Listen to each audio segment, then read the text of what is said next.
And we enjoy a deep breath.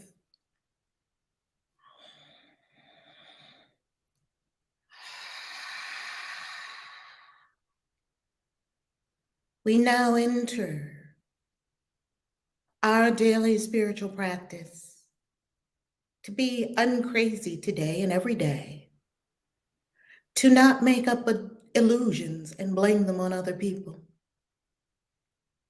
to know that we are the living, breathing, moving expressions of love, source, which created us like itself.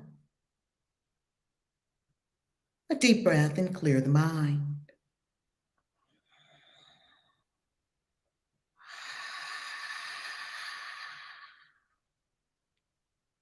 A deep breath and open the heart.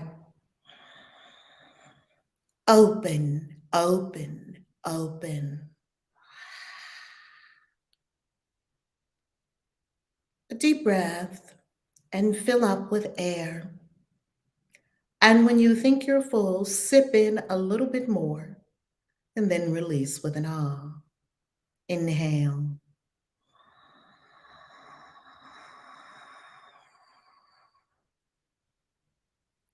Exhale.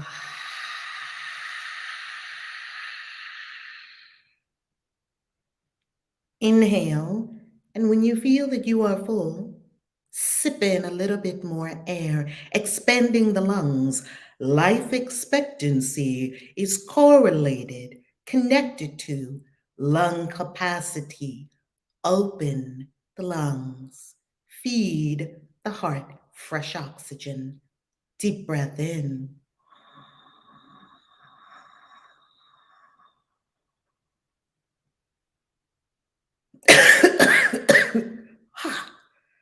And release.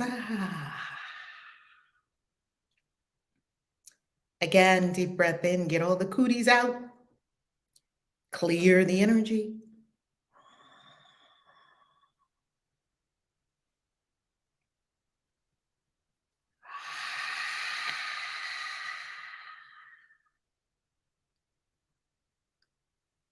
Deep breath.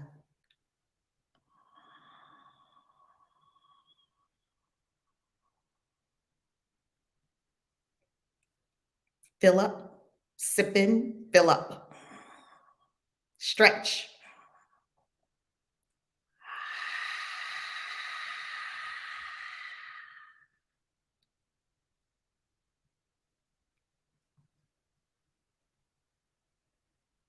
Now see a great white ball above your head glistening.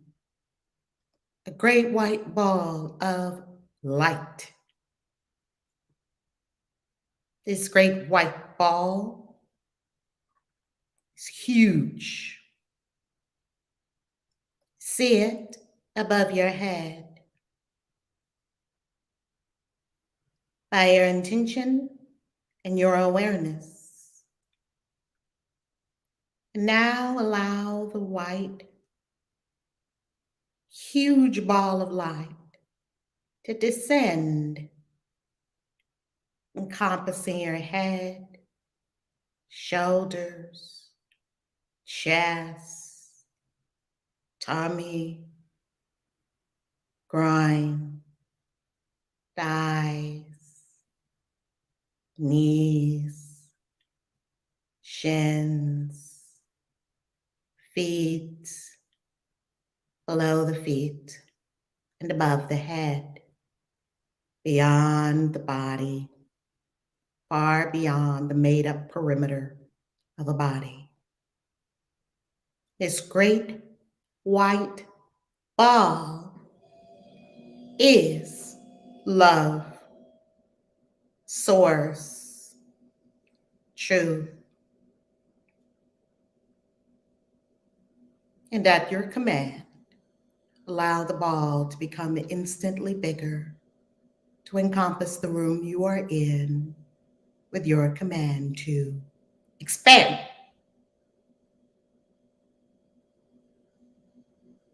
And see this great ball of light at your command, by your intention, grow even greater to to encompass the city you are in with a simple command. Expand. Notice you did not create the light. You are of the light. You can focus awareness on the light. You can intentionally emanate, share, extend the light. Yet, it is uncreated. It simply is. And with another command, see the ball of light grow to encompass the entire country you are in with a simple command. Expand. And because love and light knows no borders, these distinctions are simply for the lower conscious mind, a directing and focusing tool. And now, by your command and intention, encompass the globe in a great ball of white light. By your command to expand. And see our beautiful Earth Mother, Gaia, starship, home, nurturer, feeder, mother, to us all. See her and all who are associated with her, bathed in this glorious white light of love, of light, of truth. See the great awakening that is taking place on planet Earth now, unfolding with harmony and joy and perfection and beauty. See that our Earth Mother is completely perfected in all ways. See humanity at peace with one another and all of nature. See that we are coming up with creative ways to get rid of waste and to manage ourselves in wholly loving means. We have not lost faith for humanity. Indeed, it is quite the opposite. We will there be light. I will there be light everywhere. The light of truth that dissolves seeming separations. Breathe and bask in this light. This great ball encompassing the entire planet. All on the planet. Benefiting from you arising this morning and choosing to meditate, choosing to be at peace with the whole cosmos, choosing to be aligned with divine mind and to bring all thought in whole accord with source, love.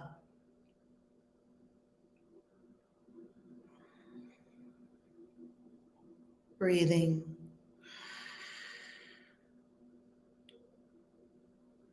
Ball of light, blazing and brilliant, lighting up every corner, pocket of despair, lighting up all the brothels where there are children, lighting up all of the darkness which hides the ills of humanity, lighting up all of the streets, highways, byways with harmony. There are less accidents today because we are choosing to meditate and create a web consciously, intentionally, of love about the whole planet.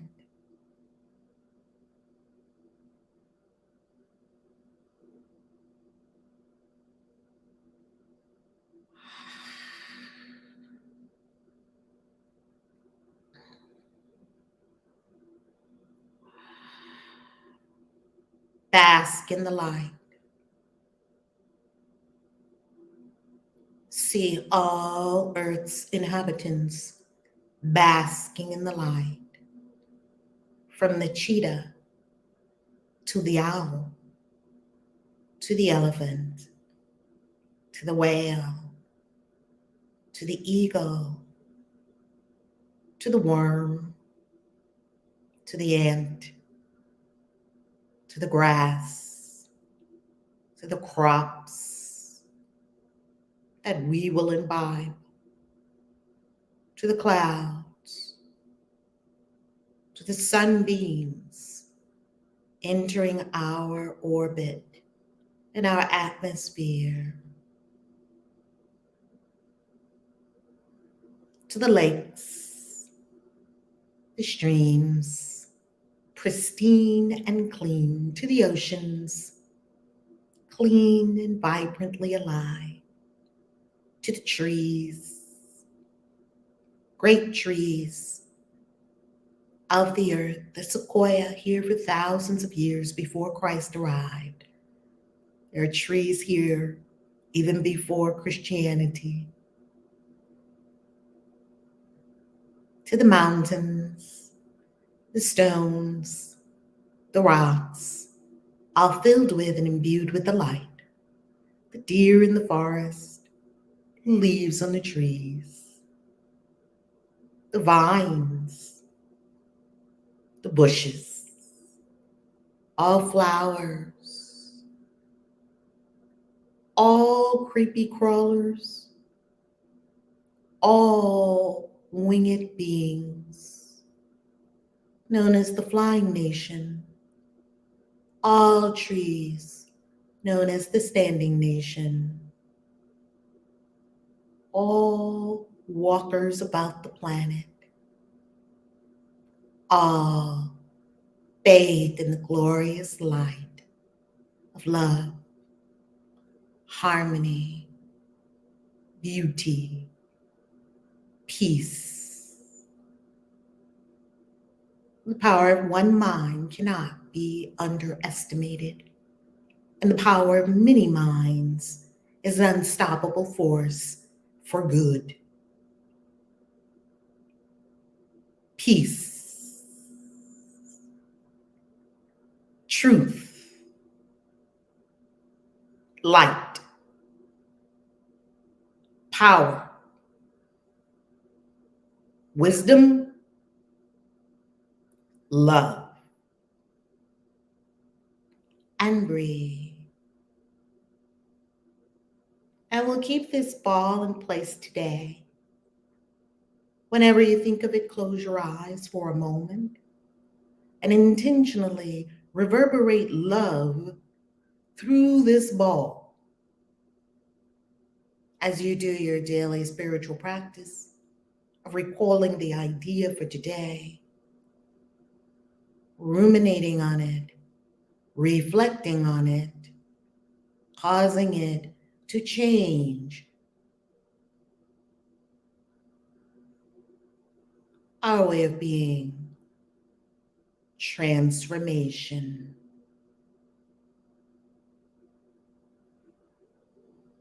And now fully lit up, and all the globe fully lit up, and all the beings fully lit up. We now bring an aspect of our awareness to the third dimension by remembering the body temple, that you have a body, you are not a body, and opening our eyes slowly to receive A Course in Miracles Lesson 74. Deep breath.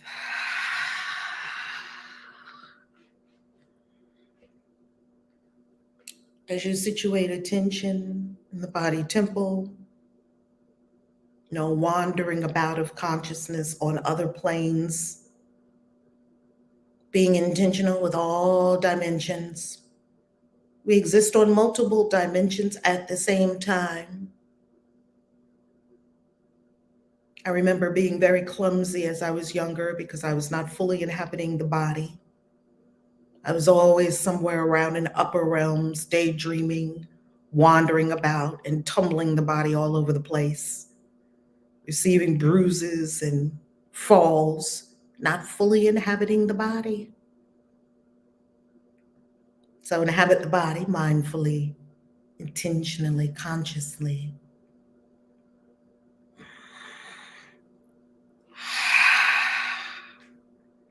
Opening our eyes slowly, gently, being kind to yourself, loving, peaceful with self and all.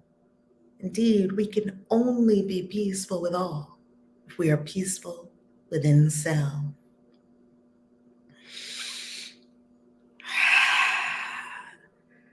Good morning, you amazing beings. You amazing, amazing, amazing beings. Good morning, good morning, good morning, good morning. Many blessings. Many, many, many blessings. Look at you changing the world every day, showing up every day, no matter what, and living and being magnificent, magnificent, magnificent.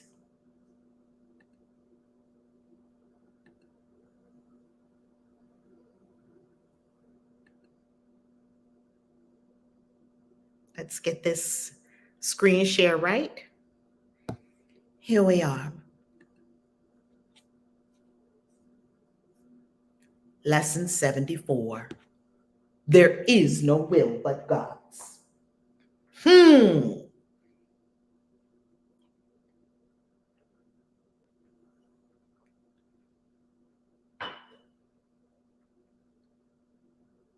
Remember, we are not speaking of a man in the sky. That is not our knowing of God. Whatever your relationship is with Source, it would be helpful to your spiritual unfoldment to leave off all ideas of a person, all personhood ideas we can throw in the trash. There is no will but God's. The idea for today can be regarded as the central thought toward which all our exercises are directed. God's is the only will. Let us tell ourselves this now. God's is the only will. God's is the only will. God's is the only will. When you have recognized this, you have recognized that your will is His. There are not real competing wills all over the place. There are not. The belief that conflict is possible has gone. This was one of the things that helped me come out of conflict about Christian witches. Many people are in conflict about Christian witches. I'm not. It's very natural. Peace has replaced the strange idea that you are torn by conflicting goals. I used to think I was torn by conflicting goals, which on one side, Christian on the other. These are not conflicting goals. As an expression of the will of God, you have no goal but His. I have no goal but God's.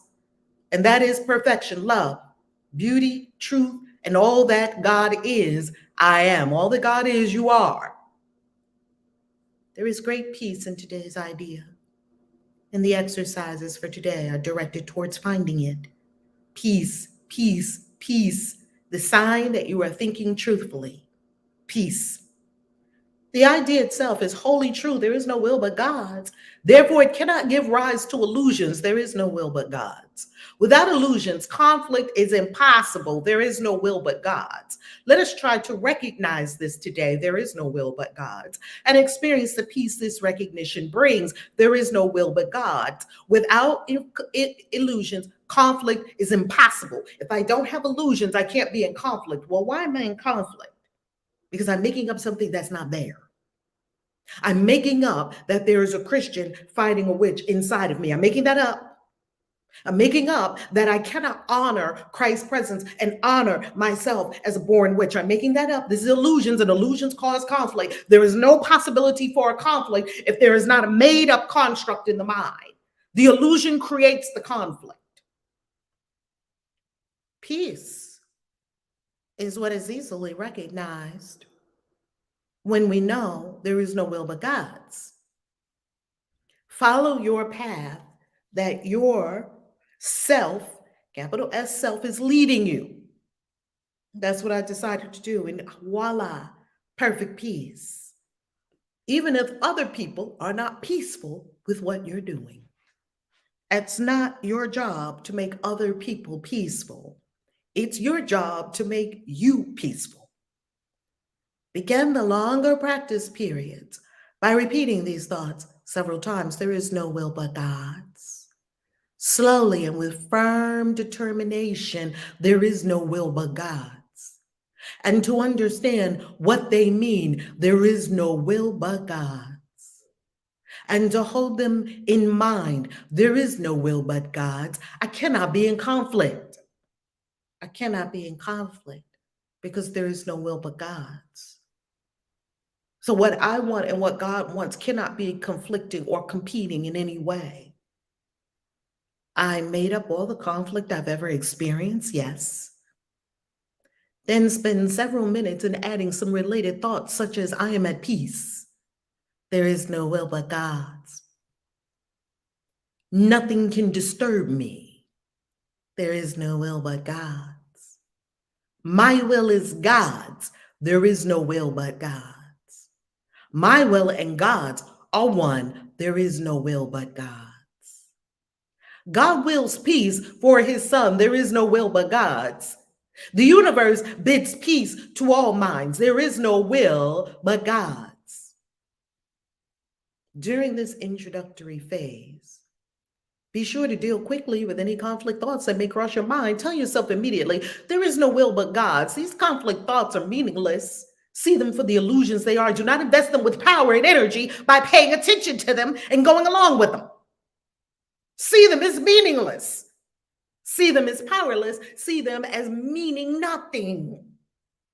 Any conflicting thoughts, but Christian witches can't go together. This is the perfect course lesson for any Christian witch who is in any kind of inner conflict. This is the perfect lesson. Follow yourself, capital S self, and experience peace. All the conflict come up from made illusions from our own mind and the made up illusions in other people's minds. Ended now with there is no will but God's. These conflict thoughts are meaningless. If there is one conflict area that seems particularly difficult to resolve for me as Christian witch, that's what it was for years. It was an inner conflict, turmoil, buying books and then throwing them away because I thought they were the devil. Is the devil getting my soul? Afraid to buy certain books because, oh my goodness, this is going to take me to the dark side. Well, there's no dark side because there's no light side. There's only sores. There is no will but God's. This is not a devil and a God going against each other. If there is one conflict area, let's call it Christian witches, since a lot of people seem to have suffered conflict in this area, in an area that is wholly one, that seems particularly difficult to resolve, single it out for special consideration. Think about it briefly, but very specifically. Briefly, but very specifically. Christian witches. Identify the particular person or persons. My witch is on one side, my Christian is on the other. And the situation or situations involved. My family don't like me. The church kicked me out. My brothers and sisters, my boo. I'm afraid to tell my boo I'm a witch. I'm afraid of the word witch. And tell yourself, there is no will but God's. I shared with him. My conflicts about being a Christian witch cannot be real. My conflicts about being a Christian witch cannot be real.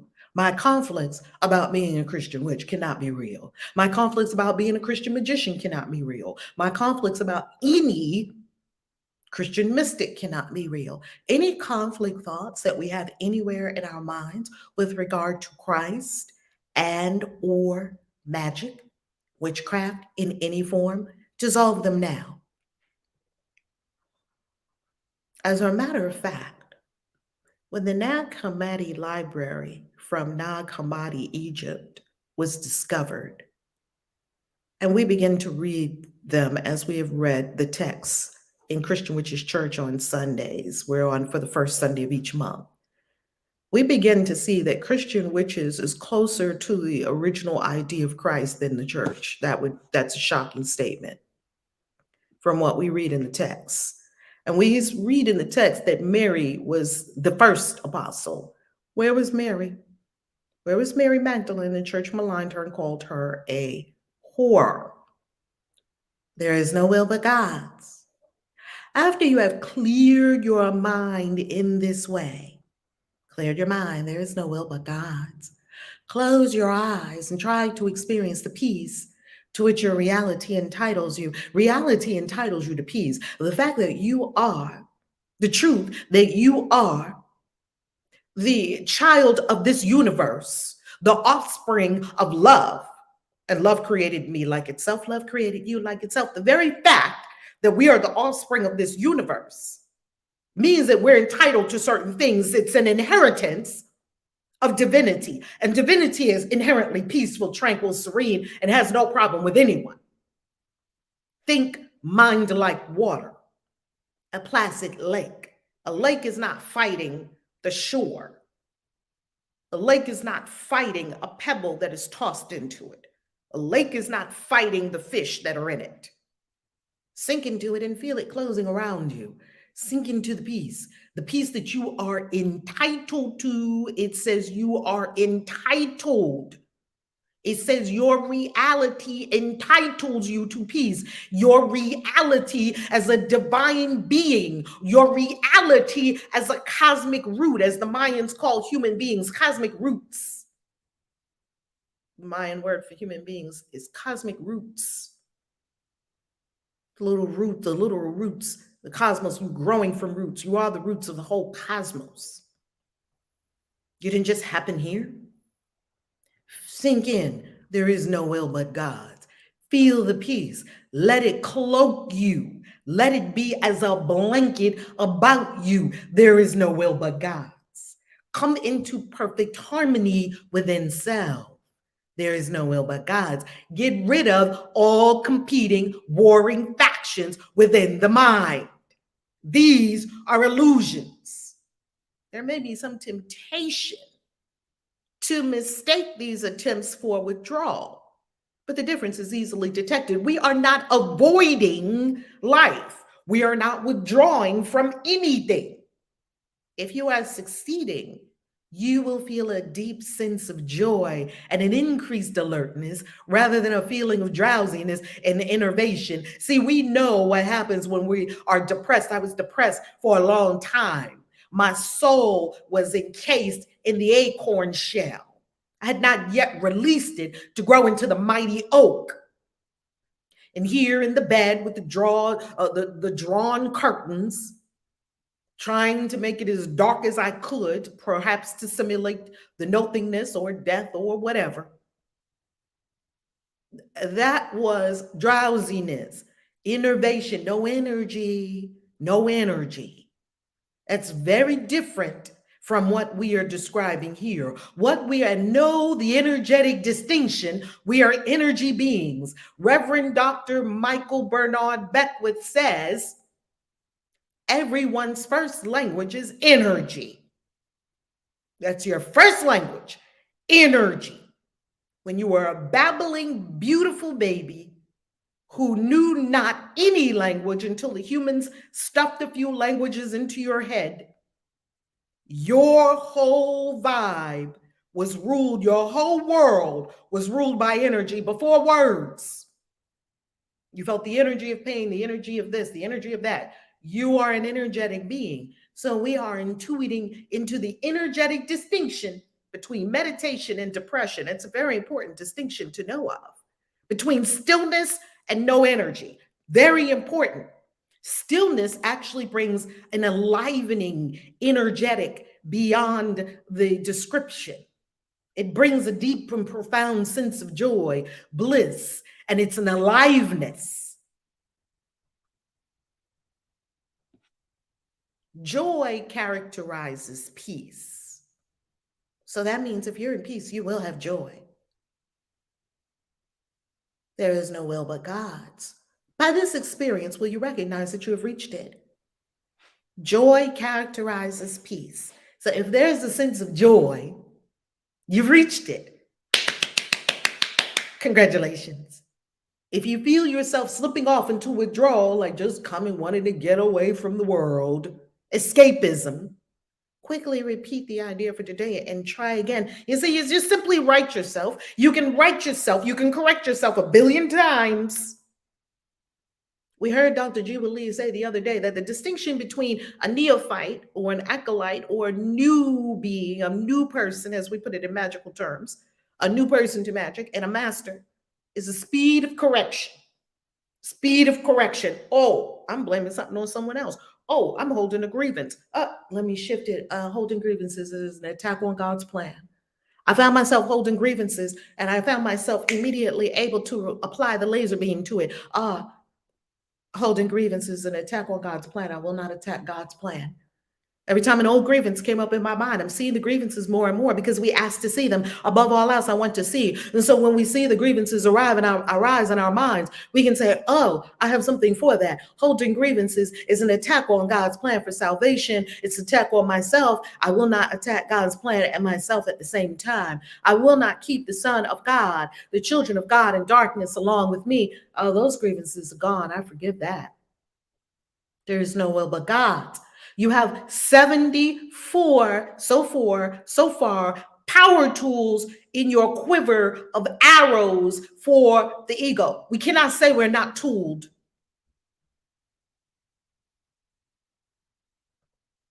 There is definite gain in refusing to allow retreat into withdrawal, even if you do not experience the peace you seek. There is no will but God's. Do not allow yourself to sink into withdrawal. Keep going. Be determined. Be willing. Simply keep telling yourself there is no will but God's. And press further. Just keep walking. We've heard that as you keep walking past all the shadows in your mind, they're shadows. Nothing's going against you. Nothing in the whole universe is against you. The Course told us in an earlier meditation, walk through the shadows, feel them brush across your face, the clouds, move them with your hands, and you will see there is nothing stopping you. Nothing. Just walk. Keep going. Even if you do not experience the peace you seek, there is no will but God's. In the shorter periods, which should be undertaken at regular and predetermined intervals today. Regular and predetermined. You see, we have some things predetermined about what we're going to do today. We have predetermined the time that we perhaps will do this beautiful spiritual practice that we engage in each morning. Perhaps we have a determined time that we will go to the yoga studio today. Perhaps we have a determined time that our lessons start later this evening. Perhaps we have a determined time that we will meet up with friends and have a wonderful dinner with wine and delicious gourmet food. Perhaps we have a determined time that we will go to a wonderful lunch or a brunch or a cafe and read and journal and study. Perhaps you have a determined time today that you'll meet up with friends and go to the beach. Perhaps you'll have a determined time that you'll catch that plane today to go to a fabulous destination. You see, we have predetermined times for many things. What the Course is offering us here is to make a predetermined interval today for when you will have your sanity and your peace. Let me put my peace and sanity on the calendar. Because otherwise, I'm just going to keep slipping and sliding into more and more crazy. The farther away from my last meditative period I've had, I'm going to slip and slide. Remember, there's a slope down. You don't fall up. You have to go up. There is no will but God's. I seek his peace today. There is no will but God's. I seek his peace today. When people ask you how you are doing, say, I'm remembering that there is no will but God's. Therefore, I'm at peace. And wow, what a way to respond rather than good, muy bien, gracias. That's what we say here in Mexico. or fine, or wonderful, or fabulous, or return with something from your galactic signature, as the amazing Arlene Cahet does. Yes, I'm transcending receptivity. I am opening a galactic activation portal. Would you like to enter it with me in peace? That'll get a conversation started. Then try to find what you are seeking in the shorter, regular, and predetermined intervals. Regular and predetermined intervals, it does not tell you when to do them. It says make them regular and make them predetermined. I will set my clock. When we conclude here today, we'll do our first one together, as we always do. And oh, it does say it. Thank you, Spirit. Then try to find what you are seeking. A minute or two every half an hour, with eyes closed if possible, would be well spent on this today. So, what the course is offering us today, which we will do, a minute or two every half an hour. This is how we stay peaceful and uncrazy today, remembering there is no will but God's. We'll do our first one right now, as we always do.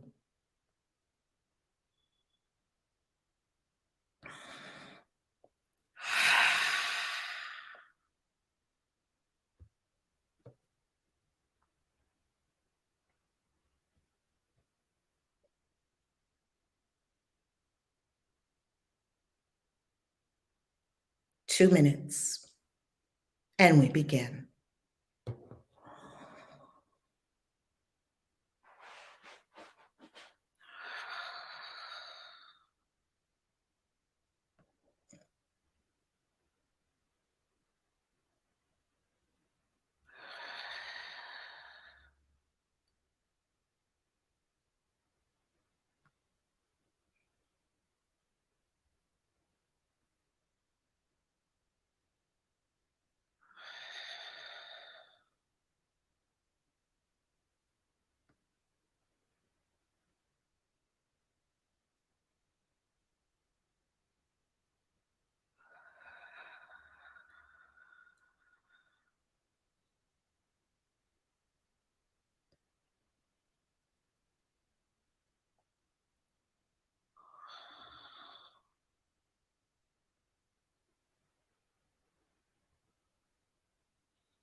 Hmm.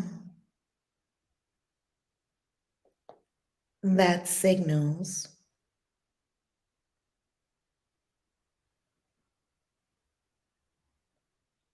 our first practice period completed. And now we set the clock for every 30 minutes.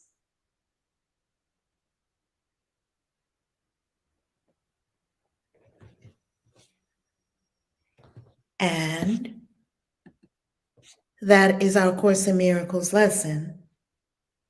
That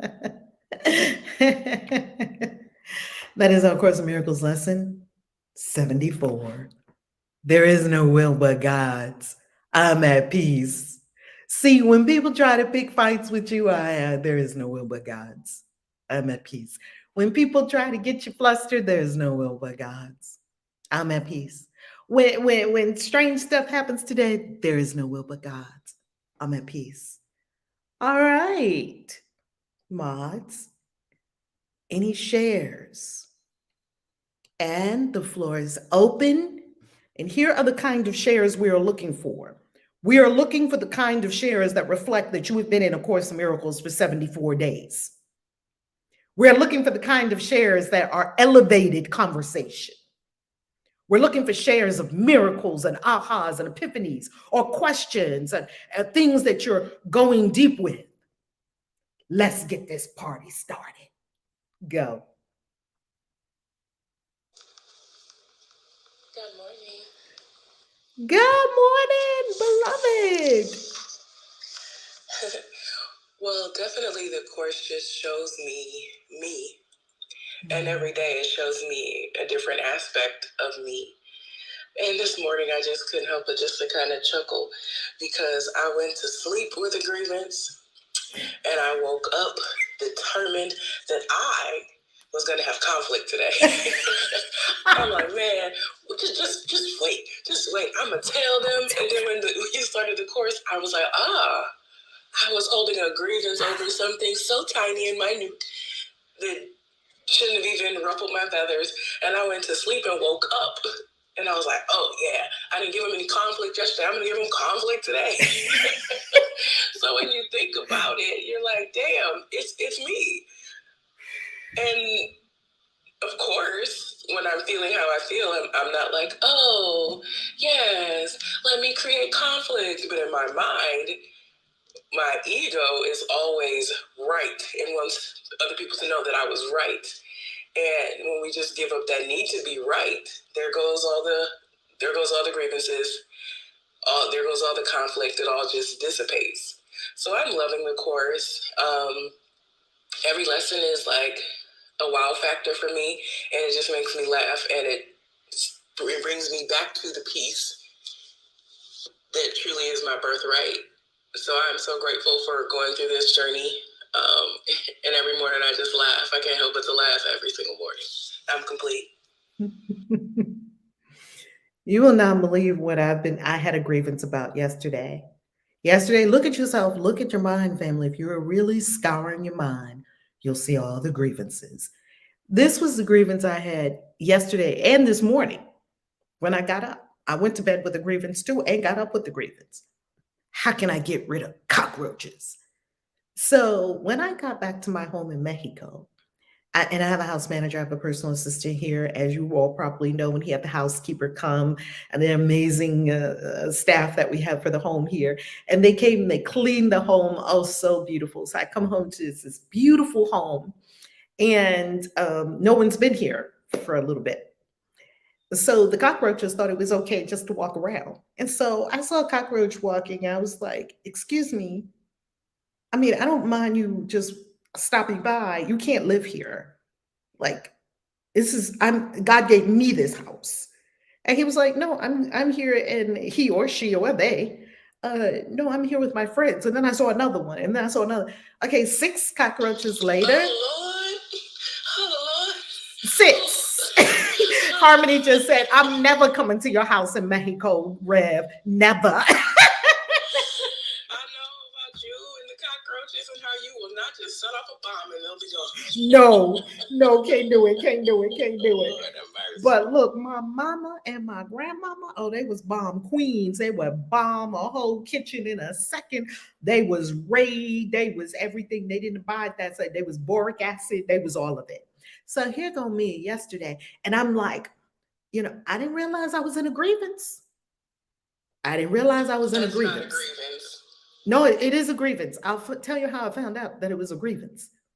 So now, seeing a bug is not a grievance. We see bugs all the time. Oh, there's a bug. And keep it moving. These are not, when I tell you cockroaches, these are not roaches, not the ones that just, these are what we used to call in New York City water bugs. And the reason we call them water bugs is that they could fly. They could like jump from one place to the other. Like if you throw it, it would fly. Second, they were huge. A big, huge thing like that. It's huge. It ain't no little roach. I don't have roaches. We got ants, but we don't have no roaches here. And they come from the drain, or they would be in the basement. No, they're big in South America. Come, child. Girl, you come to Mexico. And you know what's very fascinating about us? We have this group, expat group for Merida. It's called Brothers and Sisters of Merida. And some of the jokes that they have in there about these bugs, oh my God, it's so funny. Like the ants was carrying away my whole kitchen. And I was like, really? Really? Like these ants, they're next level. They're not like anything you've encountered in America. And the cockroaches, they're like, yeah, this is our house.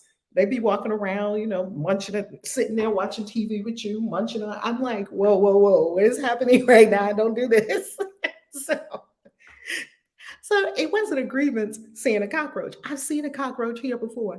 I've seen many kind of bugs. You could be walking down the street and an iguana will be sitting on top of the wall. You know those big, huge iguanas, perfectly still.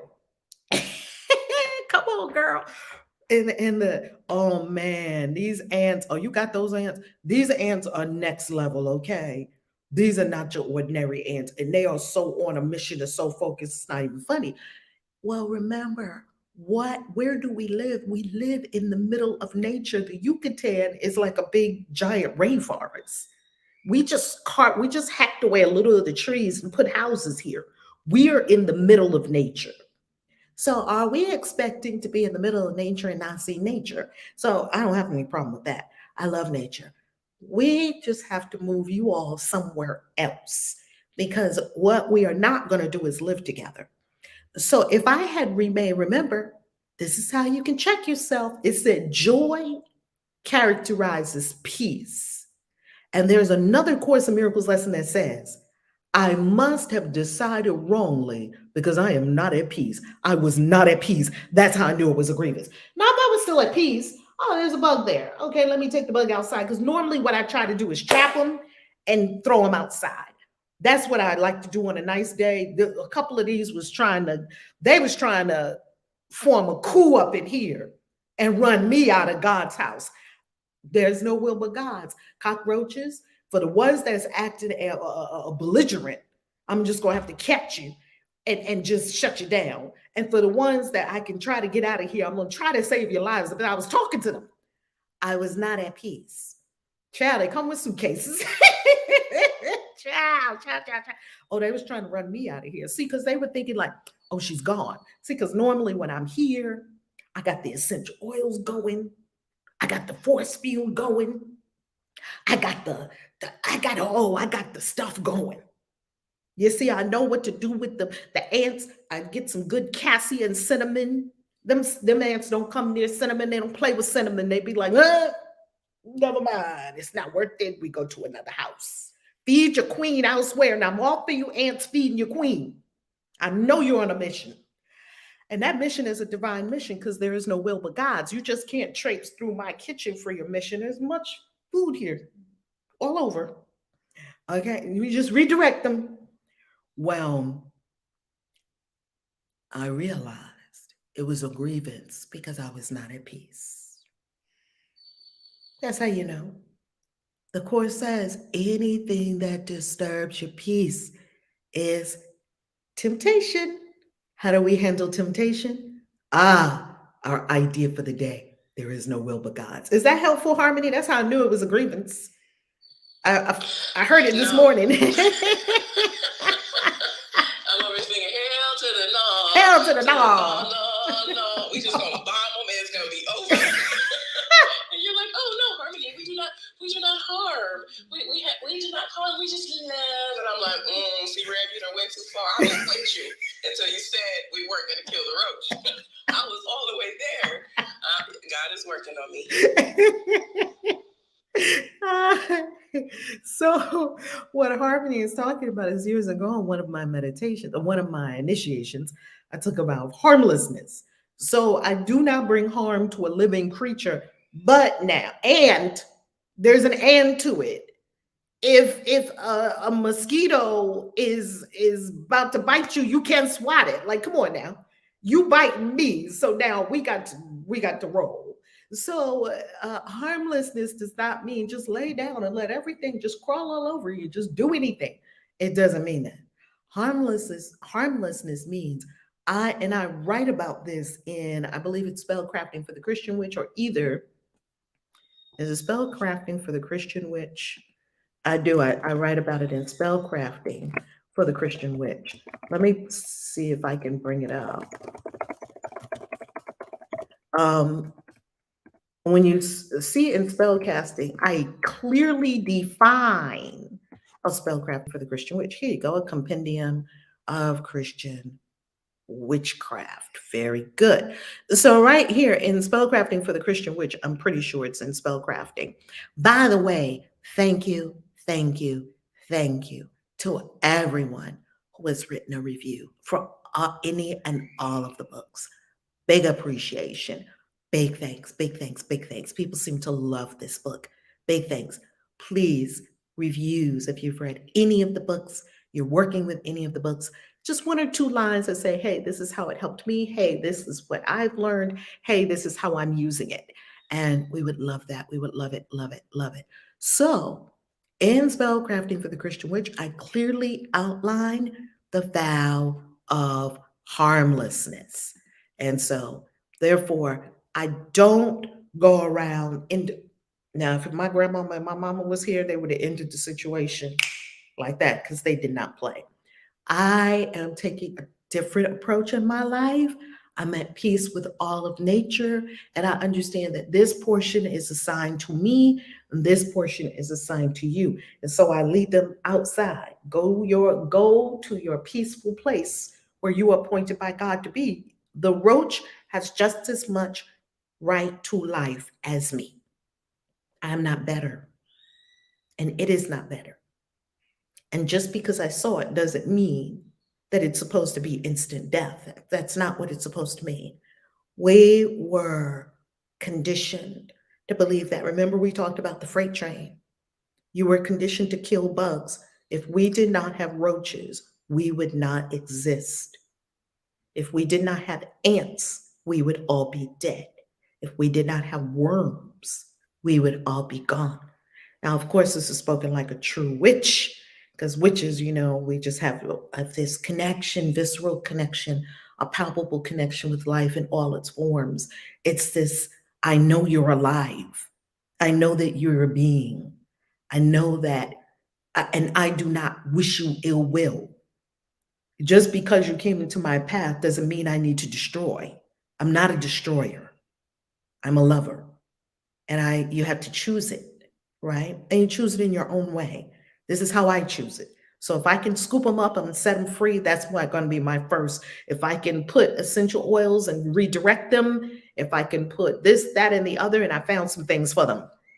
So I'm gonna be spraying down because they come up through I know exactly where they come up through. They come up through the floor in the shower, the drain opening. They come up, and I've seen where they come from. So I'm like, okay, I got something for you. And lemon, peppermint, clove, and tea tree oil, also known as melaleuca oil. I'm gonna make a badass concoction of these because boric acid, you could do boric acid, but I didn't like having that white powder around my house everywhere. And plus, you can't have it if you have cats or pets or dogs or children, right? It's noxious, it's very toxic to them. Essential oils and herbs. Oh, I will find an essential oil and an herb for everything that I want to redirect. This is my home right here. This is your home out there.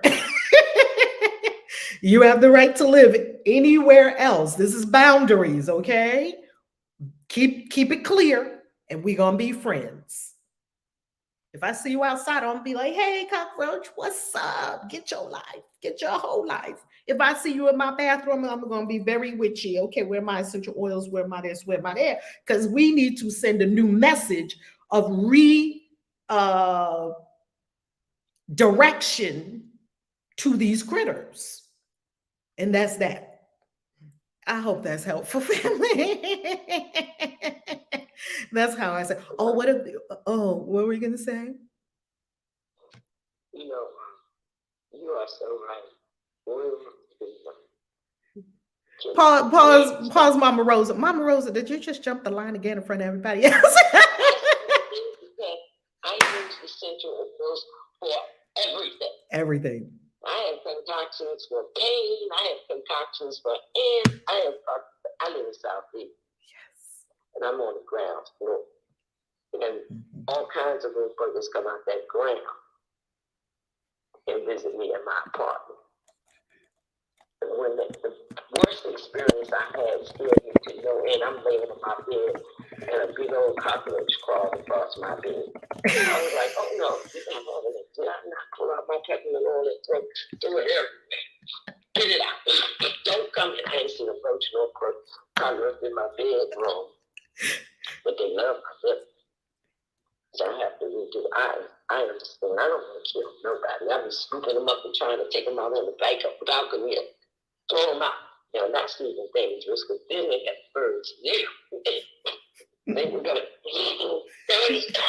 excuse me, they're probably coming to help to be saved because they're food for somebody too. That's true too.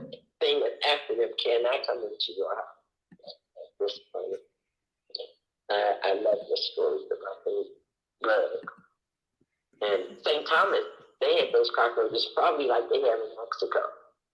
The kind that light on you that scare you to no end and are so heavy when they fall, fly through and settle on you. Oh my God, it's like somebody just hit you with a stick. Girl, why did one come up out the shower and was crawling on my leg because it was trying to get away from the water that was in the shower because it was about to drown? It crawled on my leg. I was like, what? No. But you gotta laugh about it because they so look. And it caused so much confusion with so many people. But they are not trying to do anything to survive. They're about the longest species that has ever lived on this earth. That's right. That's exactly right. Some form of them. They just learn to multiply. They get over that rage stuff. They raise children that can fight those rage. But essential oil. Get them another time. Girl, go ahead. Clean your house. Thank you. I just did it. I was 11 years old. My last huge experience with roaches. My dad's whole family lives in New Orleans, and New Orleans got the bugs. So I was visiting with my family, and we were staying in our family's home, and I would never forget, they were singing "Happy Birthday." A roach falls from the ceiling into the cake, and they just flip the roach off the cake, keep on singing, blow out the candles, and they eat the cake. And to me, as my 11-year-old self was like, I don't want the cake. I don't think I ate cake for I don't even know how long. And I just never will forget, like, laying in the bed that night, and the roaches falling from the ceiling, and my mom was freaking out. She was trying to keep the baby safe because at the time they were 4, and my dad had to just stay awake to swat off all the roaches. Went to wash my face, and a roach came out of the face rack. I'm like, you know what? I did not go back to New Orleans no time after that until I was an adult staying in a hotel. I was like, But after Katrina, everybody's house was renovated, and so they say they don't have the problem anymore. But I don't know. So maybe I have to go back to that time we were singing "Happy Birthday" and get rid of that horrific experience. It was horrific for me. And maybe I'll be more sympathetic about you not wanting to harm the roaches. But for me, I'm like, get them gone. I'll work on that. Wow. Would you say that was a traumatizing experience? Traumatizing. Oh my goodness. Then that means that then forgiveness. There's got to be some deep forgiveness work with that because that trauma, the body family is the memory for trauma. The body is where the memories of trauma stay trapped. Yeah. Yeah, I mean, even talking about it, my body was having its own experience. I'm swatting at things that aren't there. My leg is shaking. If somebody were just watching me on the phone, they'd be like, what is wrong with that girl? I look crazy right now, even thinking about it. This whole conversation, I'm like, I'm not okay. Wow. That maybe get Dr. at the Christian Witches Convention. Next time you see Dr. Jiwa, how come you never asked Dr. Jiwa about that? Ask Dr. Or did you know that Dr. Jiwa can help you with that? It's coming up now, though, huh? Is that why? Well, yeah, because you keep putting it in front of me because you say you don't want to kill them. I'm like, it's a simple solution, Rev. I didn't even know what to do when you said that. What was his name? Henry Harvey? What was his name? You were okay? Yeah, his name was Harold. He was in the kitchen. It was one roach, and he just used to walk around in the kitchen. He wasn't a problem. So I didn't see why I needed to kill him. He wasn't a problem. For me, anyway. But I know really loving self, Harmony, that's a big trauma. That is definitely a big trauma. You know. Okay. You want to ask Dr. Jiwa about it at the Christian Witches Convention? No, you're going to see Dr. Jiwa in Dubai. Dr. Jiwa may be coming with us to Dubai. Ooh, Yeah, I think me and awesome. Dr. Jiwa were talking about it the other day. It looks like she's going to be coming with us to Dubai. When she comes with us to Dubai, make sure and talk with her about this. Okay? Because Best can help with that. Okay? Dr. Jiwa is a master Best practitioner. Best is. I mean, I've had best services with her that were amazing. I just never thought of it for something like this. You know, most people think about best for when it's like pain or something. So before I had my first surgery, I had a few best sessions that were incredibly amazing, but I just never thought about it from any other aspect other than pain. Okay, gotcha. Gotcha. Best is, for everyone listening, bioenergetic synchronization technique developed by Dr. Morter, Sue Morter's father. So, Dr. Sue Morter, which you may know, Dr. Sue Morter is an incredible. When I tell you the energy of Dr. Sue Morter, it is off the chain. It is off the freaking train. So Dr. Sue Morter, oh, there's her website right there. Dr. Sue Morter. She is freaking amazing. And so Dr. Sue Morter, a powerful healer, energy medicine healer, and has been doing it for over 30 years. And her father, Dr. Morter, was also an energy healer, and he developed this is Dr. Sue telling you about your energy. There she goes. That masterclass was incredible. I was in that masterclass. Oh my God. Dr. Sue would break it down. She would teach you some things. And so Dr. Sue Morter, her father, was before he transitioned into upper realms, he had a discovery, we could say. And the discovery was how words and energy are, what could we say? How they connect to memories in the body, and how you release the memory and you release the energy in the body. That's what I hope I'm saying that correctly. Dr. Jiwa can tell you a lot more about it. And we have all kinds of best experiences. My daughter had best, and she was allergic to, quote unquote, allergic to seafood, to shellfish, and no longer. After one best session, it instantly went away because these things are made up in the mind. At some point, we made a decision to do this thing. And many times we don't know why or how, but it was usually some kind of protection mechanism, survival mechanism, something like that. Then the thing we made up that was a survival mechanism becomes what saved us and caused us to survive as a 3-year-old or 5-year-old or 6-year-old is actually killing us today. Okay. If we continue carrying those energetic codes. Who's next? Good morning, everyone. Good morning. Welcome. I'm not sure how we got on this conversation about cockroaches and grievances. Oh my goodness. But I do know energetically that there are no small upsets, and everything is equally disturbing to my soul. So when I think about bugs, I'm like, oh my gosh. And I'm trying to be with one with the universe and everything and be so good. However, especially on the island, with these tiny little no-stems, I swear these things, oh my God, they will bite you. They will bite you, they will bite you. And the next day you were covered. You're like, what in the world just got me? And I'm thinking, how can I be at peace with these things that need to survive as well in their environment? And I want to be at peace. This lesson says that joy is the marker of peace. So where am I not at peace? Where's my joy slipping away from me because I am troubled by something outside of me? That's a very good conversation.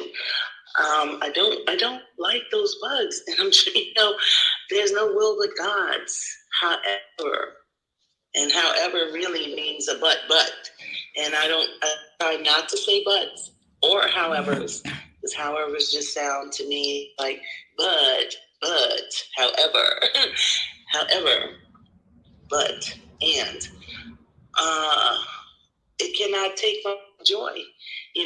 I'm never upset for the reason that I think, and therefore these lessons help me to work through all my grievances, every single one of them. And definitely talking about best sessions, and I've had a few, they are, I would say, quite amazing in terms of removing energetic blocks, because that is the only way to really heal, is to move that energy from your mind, from your body, that shows up in your body as a block, as an illness, as a grievance, as an allergy, as something that is out of alignment. And so I love this lesson because it allows me to see or know when I'm not in joy. And it certainly is not God's will for me. And I'm really enjoying the ideas. I really like when you read the course, Rev, because it really emphasizes for me not to just skip over things. There is no will but God's. My will is God's will. So how could I make something up and call it God's will? I have to know God, know thyself, and you will know that you are God. And therefore your will and God's will, my will and God's will are intertwined. And when I have that, I'm at peace. I'm at joy. I'm experiencing joy. And that's what I do experience, during my days, is a sense of peace, is a sense of joy. I'm happy. And sometimes I am smiling at things and people are like, what's wrong with her? She's just smiling. And I remember days when I couldn't smile and when my face was always, screwed up or wrinkled. And now things are different. And the marker of that is that it's peace. And the joy that comes from that is amazing. And that is something that I just want to share all over the world. It's just the idea that you can be at peace and experience joy. And that is God's will and nothing else. And when I'm not there, I have to examine what is trying to rob me of my peace, of my joy right now, even if it's a little bug. We learn. I spent that whole week with Dr. Drew, and oh boy, it was a lot. And there's no small upset. Something will turn, some little, I don't like bugs, turn into, I hate bugs. Oh my God, goddamn these bugs, So there's no small upsets. And this lesson reminds me that there is no will but God's. All of it.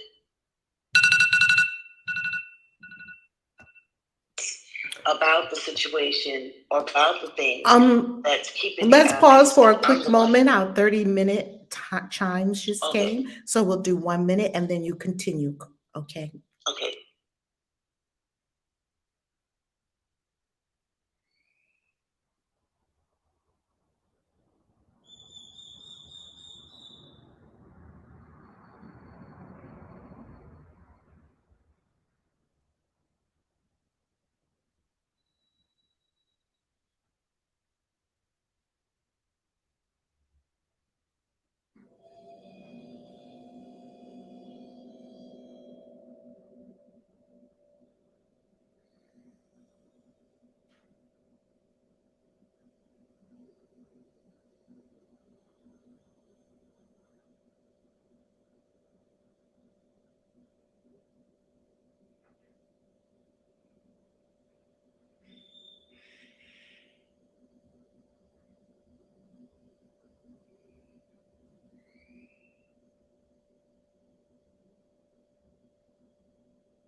And continue, Queen Hadassah.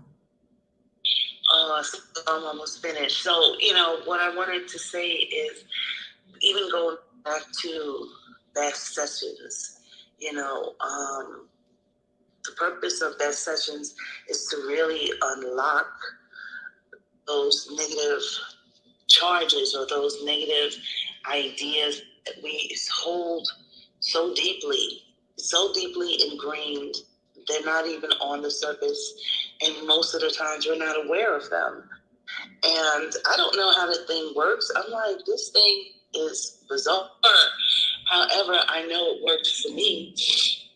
And I remember the first time I was in coaching with Dr. Gila, and she's like, "Oh, you're gonna get a best session," and I didn't get one, and I went ballistic. I was like, "What? You're not gonna give me a best session?" And she's like, "No," and I'm like, "Why?" I was so upset.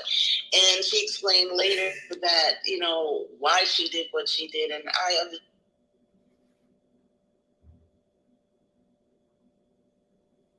Ever, she said, "I didn't want you to think that this is just some kind of magic trick that I'm doing." And I really think she's very magical, to tell you the truth.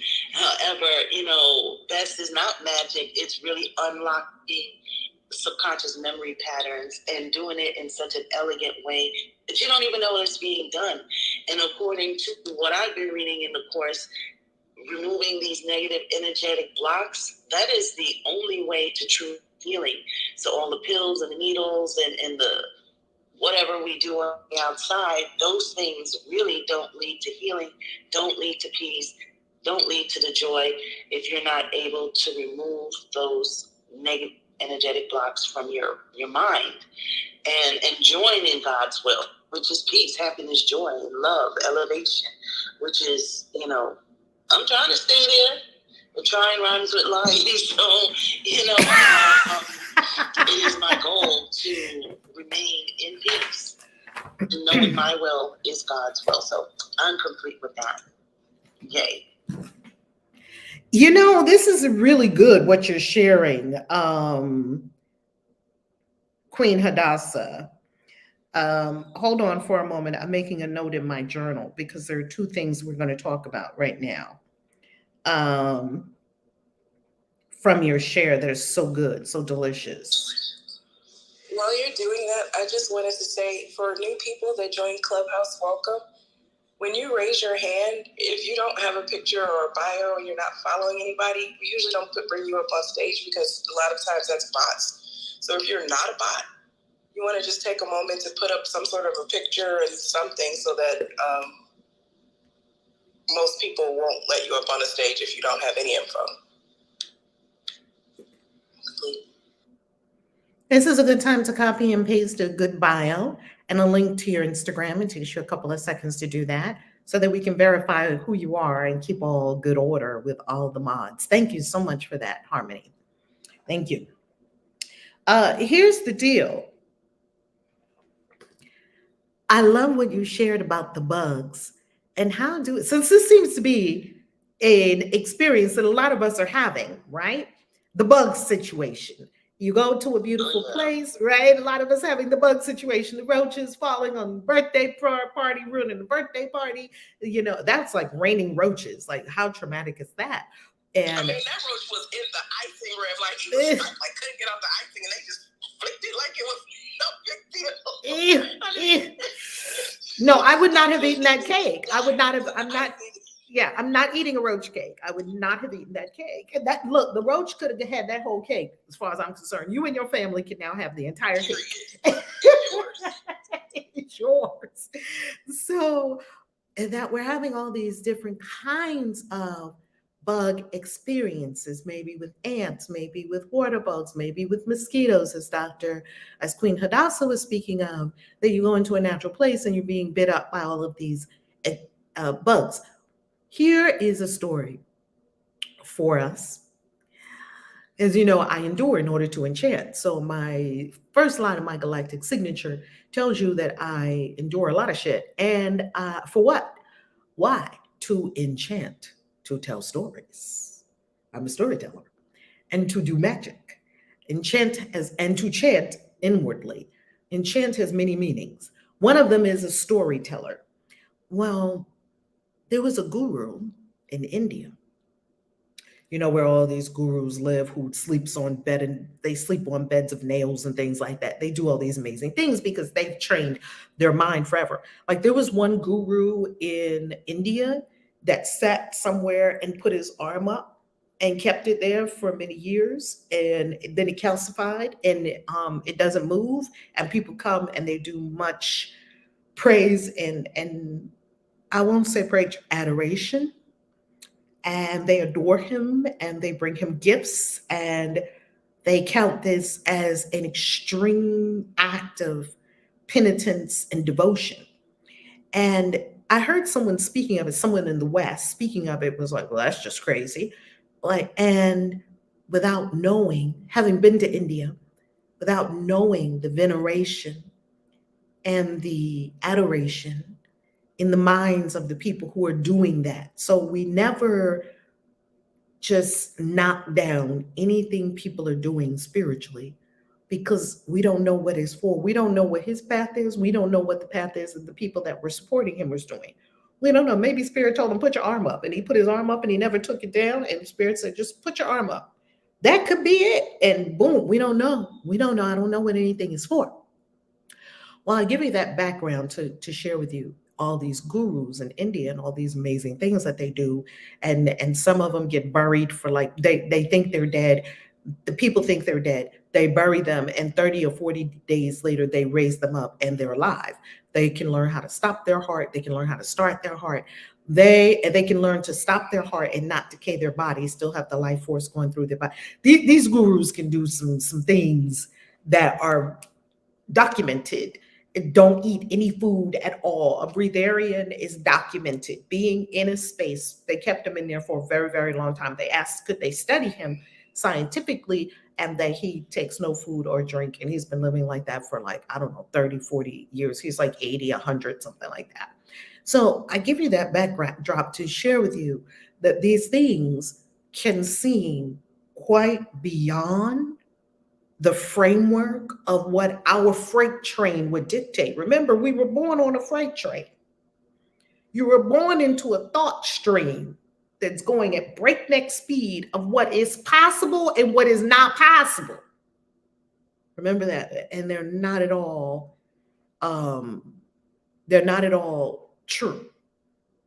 So there was this Westerner who was going, please understand, Westerners are not rooted in spirit. Westerners are rooted in logic. Eastern, and I'm not talking about any particular race of people. This is beyond race. This is energetic. East and West. East is the rising sun. West is the setting sun. East is spirit. West is logic. It's the two hemispheres of the brain. One is not worse or better than the other. We need both. That's why we have both. So Westerners, by our very orientation, are more logic, and Eastern would be more in spirit, the creative, the left side of the brain, and the right side of the brain is logic and task oriented. Well, this Westerner was going to study this guru because this guru was doing all these amazing things. And this Westerner, they bought a team of people and they wanted to document it and get it on camera. And they were walking these far, far, far distances, and the guru had on all white. And the guru was walking and walking. He was walking all the same places they walked through, over dirt roads, all of these, walking like Jesus. These gurus, a lot of them, they walk like miles and miles and miles. Well, the Westerner noticed that when they got to where they're going, everybody was doing this. They were dusting off their clothes, and they were very dusty from the road. And the guru was sitting there. He was, what gurus do. They're meditating or something. He was in some mystical dimensions. And all his clothes were still completely white. There was no dirt on him. And the Westerner said he had to ask, why don't you have dirt on you like all of us did when we traversed together the exact same roads? And the guru looked at him and said, why would dirt go where it's not wanted? And the man was like, why would dirt? So in other words, the guru had already had it in his beingness and consciousness that everything in this universe has its appropriate place, and dirt on his clothes was not appropriate. That was not where the dirt would want to be, because that's not where he wanted the dirt. Do you see that the depth of his intention carried out his life? But we who are on the freight train, born on the freight train of the mass consciousness, we would say that's not possible. I'll give you another example. I lived this myself. I was in Peru with Shaman Kush. And y'all know Shaman Kush. Y'all know Shaman Kush. For those of you who have been to Peru, we're going to Peru again. I got the okay from Spirit, or I got the inspiration from Spirit. It's coming up sometime, probably next February or so, that we'll be going to Peru for me, San Pedro, and the Sweat Lodge. Shaman Kush, y'all know Shaman Kush, right? Queen Hadassah knows Shaman Kush well. Well, Shaman Kush, I don't know if you can hear us okay, Queen Hadassah. We didn't hear you. Yes, I can hear you. Oh, okay. I know him very well. Yes. Isn't he wonderful, Shaman Kush? Oh, yes. Goodness. He's so wonderful. So Shaman Kush, he did our plant medicine. He does our plant medicine rituals for us. He does our rituals for our sweat lodge. He is wonderful. Well, Shaman Kush had given us the San Pedro. So I drank a yay big glass of San Pedro, about that big. You just drink it straight on down. Plant medicine. And then San Pedro is a heart opener, and San Pedro dissolves the edges. So now you are one with the all and the whole. You're one with the all and the whole. And you could look up at the sky and you could start crying, or you could look at a leaf and gaze at it for like 5 hours. That's San Pedro. It's like a heart opener. Like people in Peru just drink San Pedro and just lay in the grass and gaze at the sky. It's like so beautiful. Well, there was this other shaman with us who was assisting Shaman Kush. He's like a shaman in training, because Shaman Kush is like 70. And this man walks all over these mountains of Peru like he's a teenager. Shaman Kush goes all over the mountains, no problem, and all over the dimensions. Well, we came to a stream in the mountain. We were walking the Inca Trail. And we sat down by this stream. And the stream, I had on all white. And the stream, it was a group of us, about 7 of us, and Wiz was there. And the stream was, the water was coming down the stream, and we were drinking the water. It was just so fresh, delicious, clear mountain water. And I noticed as I sat down, I didn't notice it as I was moving, and Shaman Kush was pointing out the herbology and the greenery of the, he said, this is the eucalyptus tree, and he would pluck it and he would roll it in his hands and give it to me to smell. So I was kind of in an herbology lesson too. And he had the coca leaves and he would chew one and he'd give me one, here, chew this for this, altitude. So everything is plants, right? With Shaman Kush, everything's plants. Well, I did not notice as I was walking that there were many bugs that were loving the white I was wearing and were attracted to it. So I sat down. Now, mind you, I'm on San Pedro, so I'm in another dimension and we're all like blissed out, zoned out. And you can still walk and do things while you're on San Pedro if you want to. And I sat there by the stream and I drank some of the water. And then I just sat back. We were just sitting there. And then, one of the shamans brought out their drums, because, shamans, they love drums and rattles and all. They have all those things. So one of the shamans was drumming and we were just sitting there, all of us drinking, having drunk San Pedro, and being all right with the whole world on the side of a mountain in Peru.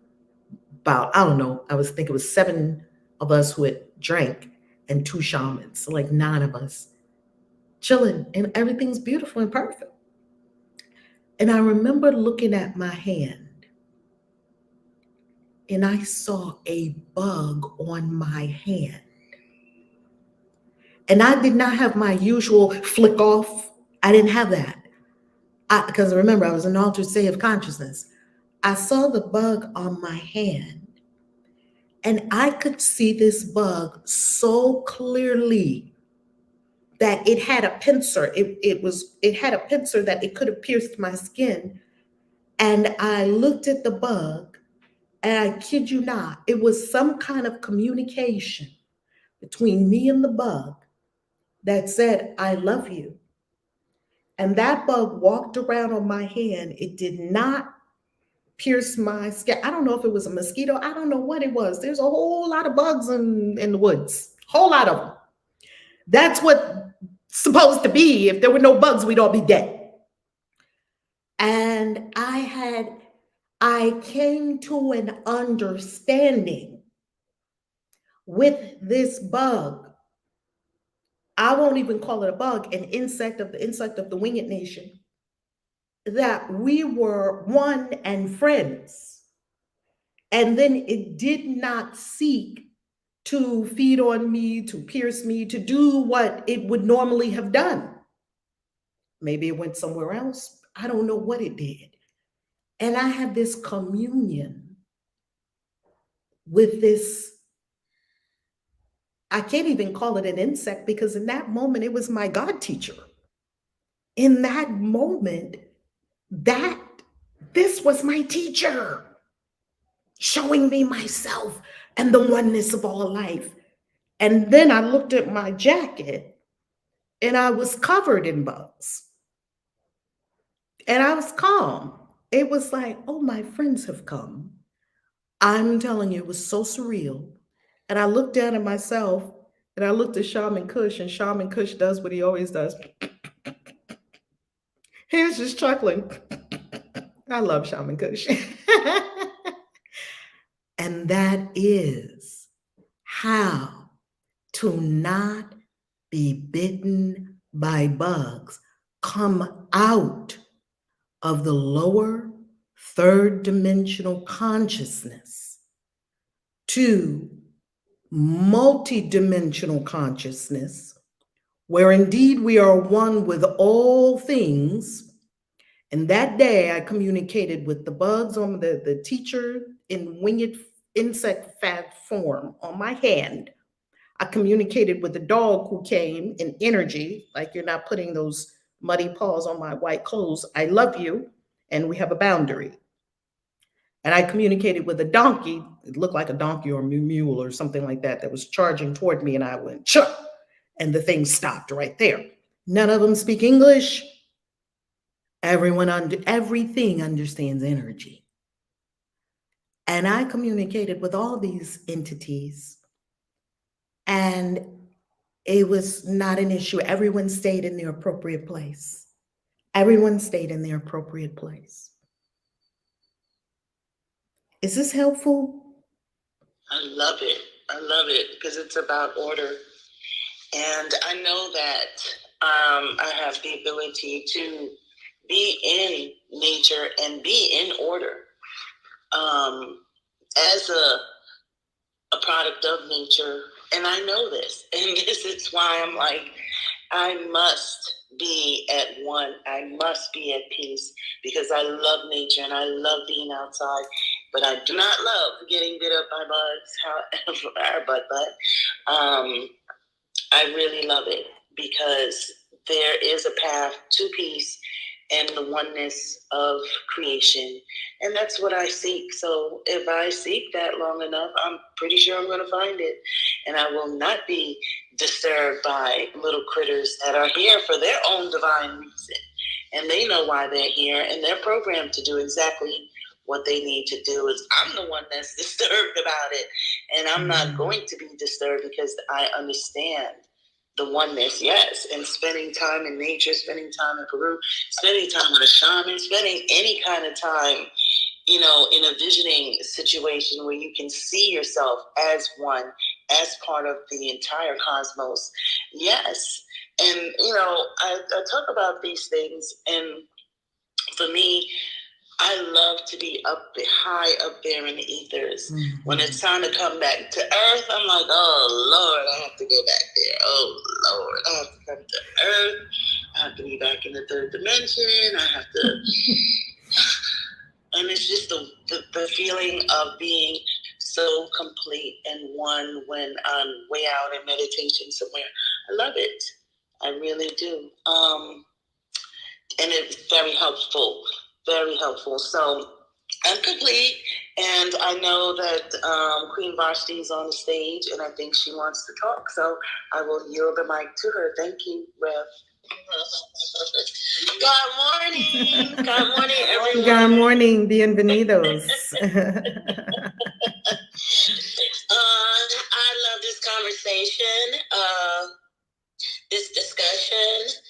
Two things came to mind as we were speaking, and I had the pleasure of experiencing, Shaman Kush as well. Queen Hadassah and myself, we did San Pedro together.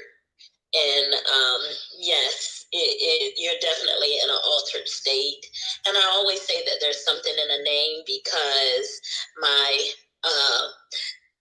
feline side was very, very present during my San Pedro experience. As we were talking about, and as Coach was speaking, and she was talking about this experience she had with this bug with the pinchers, brought to mind when I worked at FedEx. I used to deliver in a rural area, and most of the animals were very friendly with me. They would always come. I'm talking horses, goats, chickens, you name it. But one thing stands out this one day is I had an exchange with a dragonfly that was incredible because he, and I'm saying he because it felt like it was a masculine presence. And he just stared at me, and he moved his little head from side to side, and as if to communicate with me, in a friendly way. And I never forgot that because that was the first time that I've ever experienced anything like that, and it was very beautiful. Actually, there was a hummingbird and a dragonfly present in that space that day, and I never forgot that. So I definitely know that that was a divine meeting between the three of us. And I was laughing to myself when Harmony was sharing her experience with the roach. But excuse me. My experience wasn't with the roach. My experience was spiders. I was so afraid of spiders. And I mean, one day a piece of lint fell from my curtain and I lost it. It wasn't a spider. It was a piece of lint, but in my mind, that's what it was. I don't know what happened. Well, I do know what happened because I'm not afraid of spiders. I don't want them on me, but I'm not afraid of spiders the way that I was. And I'll be really brief with this experience. Every night I would come home from work, and in my mind, I said, I know there's a spider in front of the door. I know there's one. So I'm not going to go that way. I'm going to go to the back door. Well, this particular day, there was also one at the back door. So I'm losing it because I don't know how I'm going to get in the house. And my higher self spoke to me, and it said, just go under. But I was afraid to go under the web. And it was one of those nice big ones. Wow. And it was the same one. It was the same type on the front and the back. And I'm losing it because I'm like, how am I going to get in the house? So finally I did get myself together and I just went underneath, but I'm still afraid. And every day for about a week, this spider is covering my door. So finally I just said, you know what? I just gotta, I gotta face this. He's not hurting me. And he's just hanging out, feeling the breeze. Like there's nothing that he's doing. And then I realized that I was creating this myself, but I realized that much later that I had created these situations. I made peace with him, and I didn't try to kill him or anything. And at that time, I had just started dating my beloved, we're not together anymore, but at that time I had just started dating him, and he was going to kill it, and I said, no, don't kill it. Just grab a piece of the web and put it in the tree. That way he's not covering the door. And I'll tell you, that never happened again. He never showed up after that. I made peace with him, and he disappeared. He went away. I was just like, no, don't kill him. Just move him to the side. Just slide, just grab the web and move it over so that he can just be over that side. And it was fabulous. And I'm going to have to try to use these techniques on other situations in my life. But yeah, that was a beautiful experience, and it solved everything. And I'm not scared like I used to be anymore of spiders. And that's my share. I'm complete. I love that you made peace with it, and that's when it no longer was an issue. Yes, no longer greeting me when I came home from work. It was Nanny McPhee. When you don't want me, when you need me, I have to stay. And when you want me and don't need me, that's when I'll go. They didn't want her. They didn't want her there. They were like, get out of here, get out of here. She couldn't leave. As long as she was being resisted, she couldn't leave. The second they came at peace with Nanny McPhee, her whole, as she was becoming peaceful, as they were becoming peaceful with her, didn't her whole demeanor change? She was no longer that Nanny McPhee. Her whole demeanor changed. And then she went on to the next place. Wow. Well, I'm not really familiar with her. Oh, you never saw Nanny McPhee? No, ma'am. Nanny. I'm gonna have to look it up. Check it out. and they have two movies. The second one I was not a fan of as much as the first one. So if you watch the original Nanny McPhee, she's a witch. Nanny McPhee is a witch with a big stick. You know, any movie that has witch in it, I'm gonna watch it probably. Yes. That Nanny McPhee movie is nothing but the truth. It's nothing but the truth. Nanny McPhee. Nanny McPhee, I have a hat named after her. Nanny McPhee is one of my favorite witches of all time. And you know, to get into that top 10 list is definitely, way up there. Yeah. Yeah, you got to be pretty spectacular. You got to be a hell of a witch. You got to be a badass witch. That's right. That's right. There's there's an additional piece too. Adversarial is the word Spirit is giving us. That we have with us who were born on the freight train, and we have the freight train of mass error thoughts. There's an adversarial relationship with nature that's more at the root of this. We want to go to the root cause. This is what causes us to hack through the rainforest, the lungs of the planet, and chew up, the trees. This is what causes us to kill everything that's not human. This is what causes us to spew trash into our oceans and create huge garbage swirls in our oceans. We have an adversarial relationship with nature as some kind of foe that we have to beat back, kill, get rid of, suppress, contain, rather than harmonize with, embrace, and be one with the mosquito, one with the cockroach. I'm talking to myself now. One with the cockroach, one with the ant, and not instantly go to kill everything, kill it, kill it, kill it, kill, kill, kill. This is why the bees are in decline. When the bees die, we're done. They pollinate everything. The bee it's in great decline. When the bees go, we are done. And guess what will still be here? Roaches. As Rosa said, they'll still be here because they have survived millions of years on this planet. They're older than everything because they can survive anything. They've survived Yeah. asteroids, they've survived floods, they survived volcanoes, they survive everything. Everything. So we ought to be Oh, I'm sorry. My thankful. Yeah, we ought to be thankful to all of these and not have an adversarial nature to them. Oh, let's take a pause and then you continue, Queen Vashti. It is time for our 1 minute practice.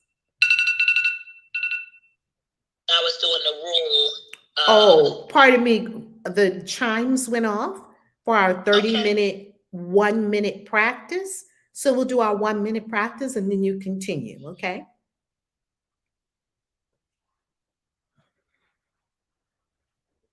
Our 1 minute practice is there is no will but God's. Therefore, I am at peace.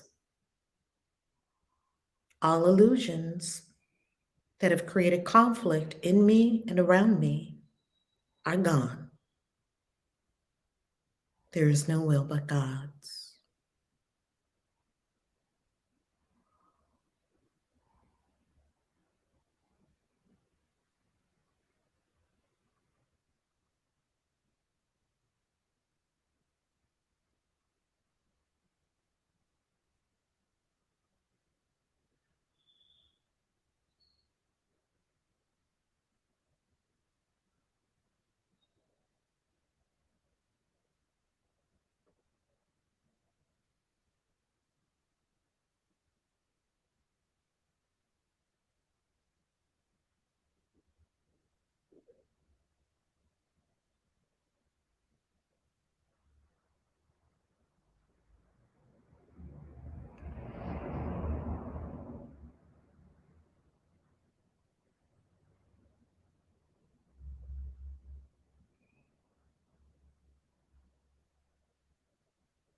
And breathe.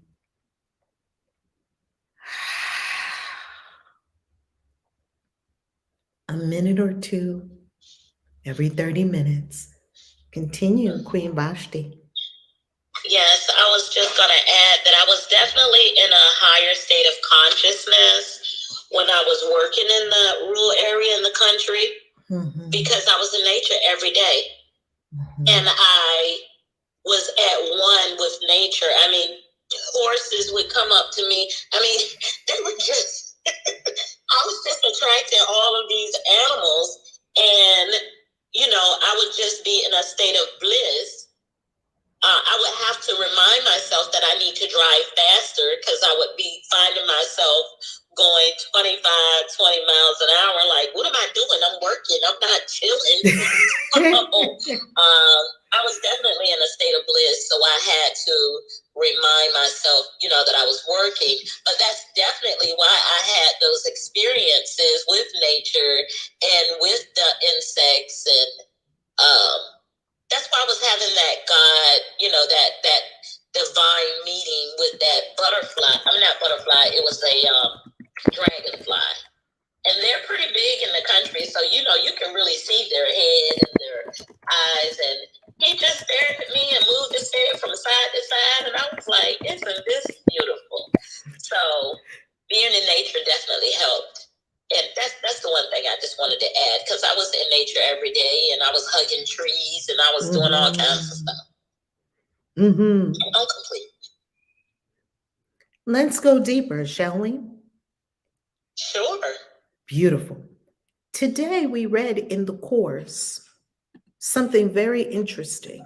Let's go to that line. It said that the belief that conflict is possible has gone. The course is giving us the solution to the bug issue. Let's go a little deeper and find it.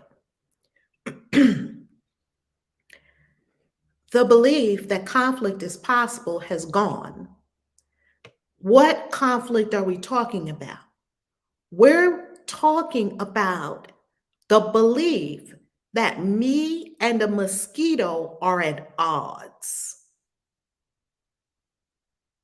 The belief that me and a roach have an inherent conflict. Now that cannot be possible because I am the creation of source And the water bug is the creation of source, and the mosquito is a creation of source, and the fly and the ant and the bee and the turtle, we all came from the same place, didn't we? We're kin, we're family. Let's go further.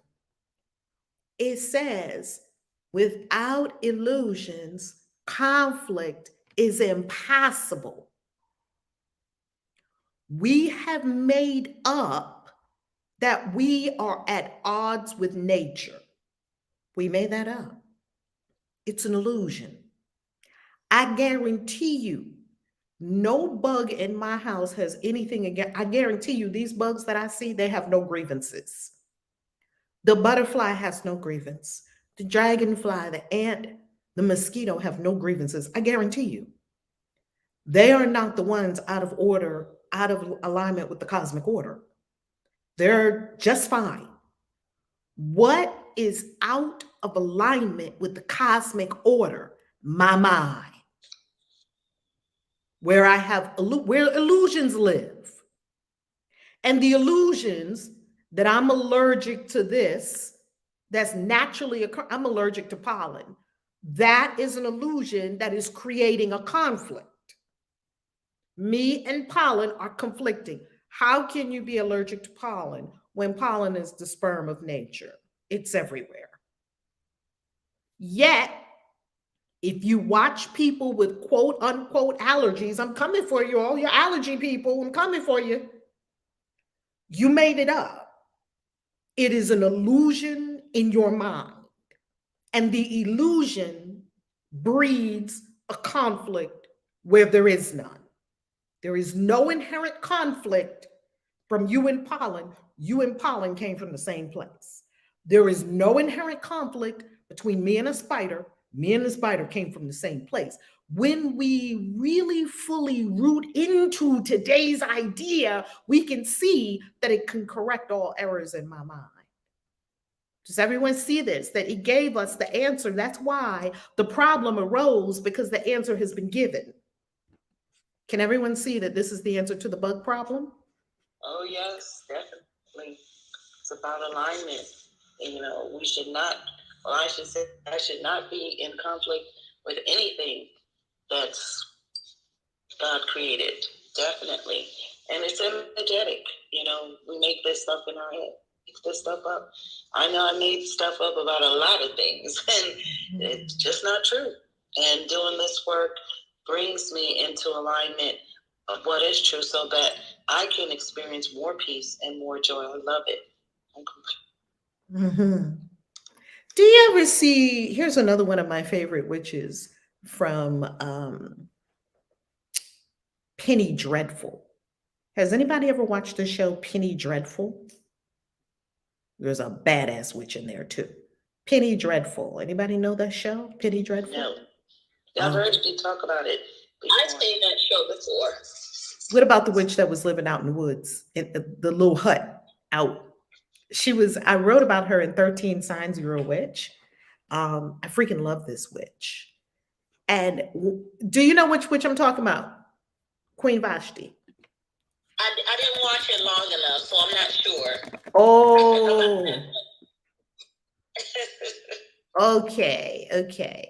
Okay, let's go to my book, 13 Signs You're a Witch. In 13 Signs You're a Witch, and thank you for everyone reviews. Please, reviews. In 13 Signs You're a Witch, I talk about this witch who was a cut wife.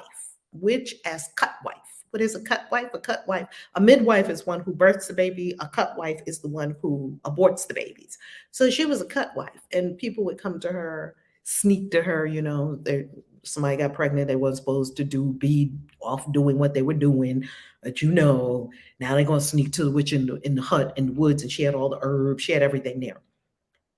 When you see the proverbial witch in the hut in the woods, is this witch fighting anything in nature? Or is it all knowing a witch lives there? Do the bunnies know?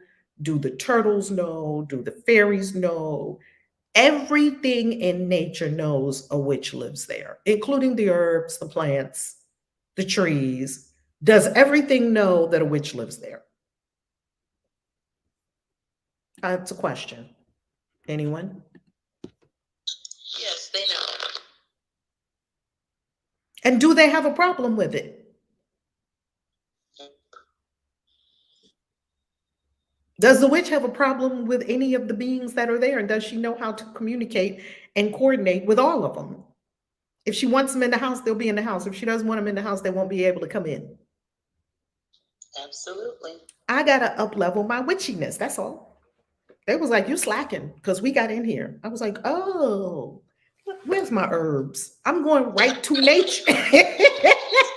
They're like, you slacking. Do you But what is so funny Yeah. is like, I don't know, maybe fairies are more, I don't want to say in alignment, but easily aligned with animals, because that experience for me is completely different.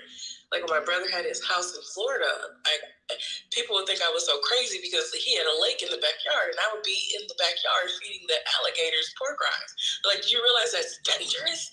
And I'm like, no, I saw no danger. I was having an amazing time feeding the alligators the pork rinds. They love them. If you're in Florida, they really love pork rinds. And my dad woke up one morning and I had all the ducks in the house. And nobody can understand why I had the ducks in the house. I'm like, I opened the door. They wanted to come in. I was sitting on the floor feeding the ducks bread when everybody woke up. Everybody thinks I'm a nutcase because, like, why would she let 10 ducks in the house? Like, to them, that looked crazy. Why is this girl specifically buying pork rinds to go feed the alligators? When I worked at the federal building, there was this squirrel who would come up to me and tap my purse because he knew that I would carry Snickers for him. So it was like animals speak. Like, I'm Dr. Doolittle on the animals. Like, I don't want you to kill a mouse. I'm not afraid of mice. It could be a rat. I'd be like, hey, Gus, snakes, I'll step right over it. I have no fear at all when it comes to animals, but don't show me a spider or a cockroach or a centipede. I'm not okay. But an alligator, hey, here's some food. Some people are like, I think you got that a little bit off. And I'm like, well, for me, there's no fear when it comes to animals. None. Maybe there should be, but there isn't.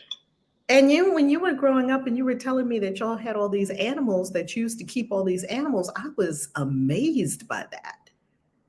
I mean, didn't y'all have all these different animals when you were growing up? Yeah. I slept in the room with I had 4 turtles. I bred hedgehogs, so there was always a million hedgehogs. I had a bunny rabbit. The room smelled like hell. But I had all of these animals in the room with me. It was like I had 20-something animals. I love animals, but don't give me one bug, I'm moving out. And thank you, Divine Lady Knit Her Song, Lady Queen Vashti. You weren't there when I had my Herald experience. And she was. And I was like, go kill the roach. And I'm like flipping out. And she's so calm and collected. And she was so peaceful. Yeah, Harold in my first apartment here in Mexico. It was one roach in the kitchen. One. Yeah. Yeah, I know. I remember you had that experience. And we were like, oh, it's okay. He's not doing anything. It wasn't like he was taking our food. He was eating the food the crumbs that dropped to the floor. He was helpful. I want to just put him outside, but Coach was like, he's fine. So. For some reason, I had some kind of kindred something going on with Harold. I don't know why. You never see just one lone roach walking around. He was okay. I didn't sense that he was a threat. I didn't think I needed to. Harvey was like, get rid of him right now. But I have this alligator and these 10 dogs and these birds and a squirrel on my purse. But get rid of that. The roach is smaller than all of them. Sounds perfectly logical to me. Or it's always funny when I'm at a nice resort and we're outside. And in Puerto Rico, the iguanas are huge. And an iguana will walk up to me and everybody else will run away. The iguana. And I'm like, I love them. First of all, they eat plants. I don't even understand why anybody's afraid. And I'm running to them to take a selfie while everyone else is running away. So for whatever reason, no fear at all comes up when I see an animal. At all. It's like, oh, they came to commune with me. How nice. Okay. That's delicious. That's delicious. Well, when we go to Dubai, we'll definitely have Dr. G would do the best sessions so that, whatever it is with bugs, you could be the same way with bugs that you are with all the other friendly beasts of the earth, maybe. I'd love that. My biggest dream and my biggest wish is to have a butterfly land on me. Like I'll stand outside in like a field of flowers and I'll see all the butterflies and I'll just be trying to get the butterfly to land on me. I'm like, I just want the butterfly to land. To me, if a butterfly lands on me, you might as well take me to heaven. Like I'll be complete. Girl, then I got to take you to the butterfly garden. I think there was one in Bali. There's a butterfly garden. You go in there, they will land on you. It's a butterfly garden, man. It's so beautiful. Oh my God, I love the butterflies. I love them. See, family, here's the deal with being in alignment with nature. There is something in nature that is the natural predator or deterrent of something else in nature. Nature is very intelligent. There is something that is the natural deterrent to a water bug. There is something that is a natural deterrent in nature, occurring in nature. Nature is not just going all over the place. You don't see a bunny hopping across a lion and hanging out with the lions. You don't see a deer hanging out with a cougar. Hey, let's be friends, unless something strange is occurring. Nature knows what's going on. They know where to go, when to go. We, the humans, are the only ones that are out of alignment with the whole cosmic order. So all we would want to know, oh, Butterfly World in Florida, thank you so much. So all we would want to find out is, how are we to align with nature? Because what you love tells you its secrets, so that we can hear the whispers of nature and understand what to grow. Like, Jared is like that because he's a potions master and he's wand master. He knows if he grows this kind of plant and puts these kind of plants around the perimeter, certain bugs will not come in because they are naturally not, they're not friends. You see, everything in checks and balances exist in nature. We don't even know the checks and balances because we're so busy to grab a chemical and blast it with a chemical and kill it or smash it or chop it or burn it.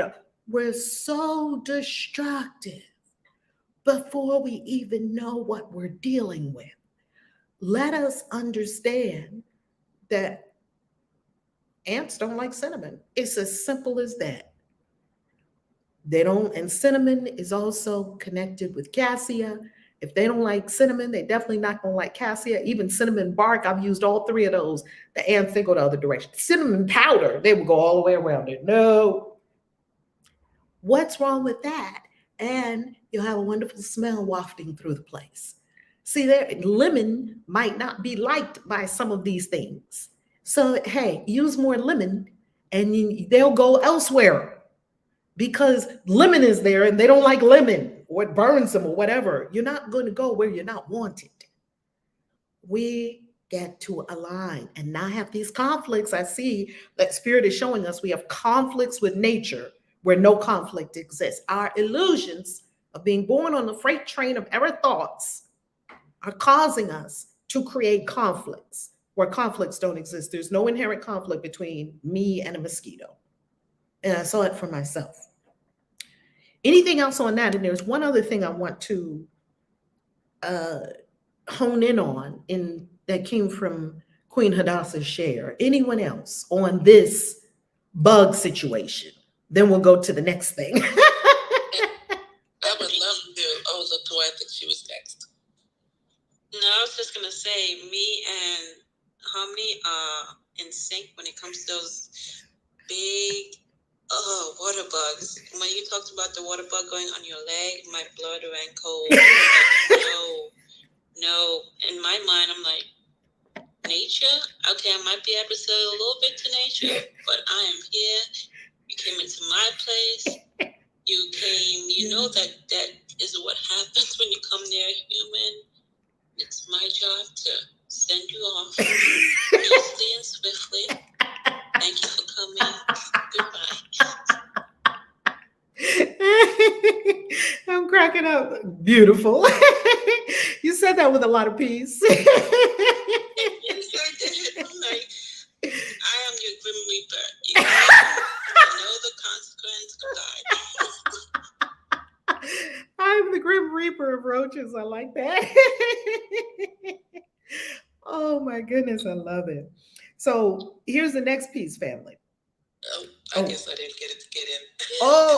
About the bugs. Yes? Yeah, I'll Come be on. quick about it. I know we've been talking about it a while, but I love this topic because, like you, Harmony, since I've been a little girl, I have just loved all animals, just totally unafraid. I don't know. I respect you though with those gators. I don't know about that. They have a few too many teeth. I think I'd be way back on the shore, maybe. I don't know. But where I used to live, I would always get flies. And I don't know what it was about this house, but flies would come in and I would talk to the flies. And I'd say, I really don't want you in my kitchen. I don't want to kill, you squash them on the window. That's bloody and yucky. And I didn't want to squash them. So I'd open up the window and I'd escort them out. I'd say, okay, here's your opportunity. Come on, let's go. It's time to get out. I don't want you in here. And it started to be where the flies would just kind of naturally come to my kitchen window. Like they kind of knew, like, oh, this is that house. Yeah, we can't be in here. We'll just go to the window. And they'd come to the window. And I'd open the door, turn the crank, and let them out. And it was the funniest thing. And I think I told my daughter about it. And of course, she looked at me like, sure, Mom. But I've always felt this natural connection with animals. Spiders, same thing. I'll just like put a glass over it, put a little piece of paper over the top, and just, walk it outside and let it go. And then, Casey, you were saying to go deeper with it. And what I was thinking through all this was my feeling used to be that I preferred animals over people. And I'm thinking, well, you know what? We're all connected. There's no conflict. And why not take the same feeling toward people and not even just remove the idea of conflict with people. Like I have that natural affinity toward animals and insects.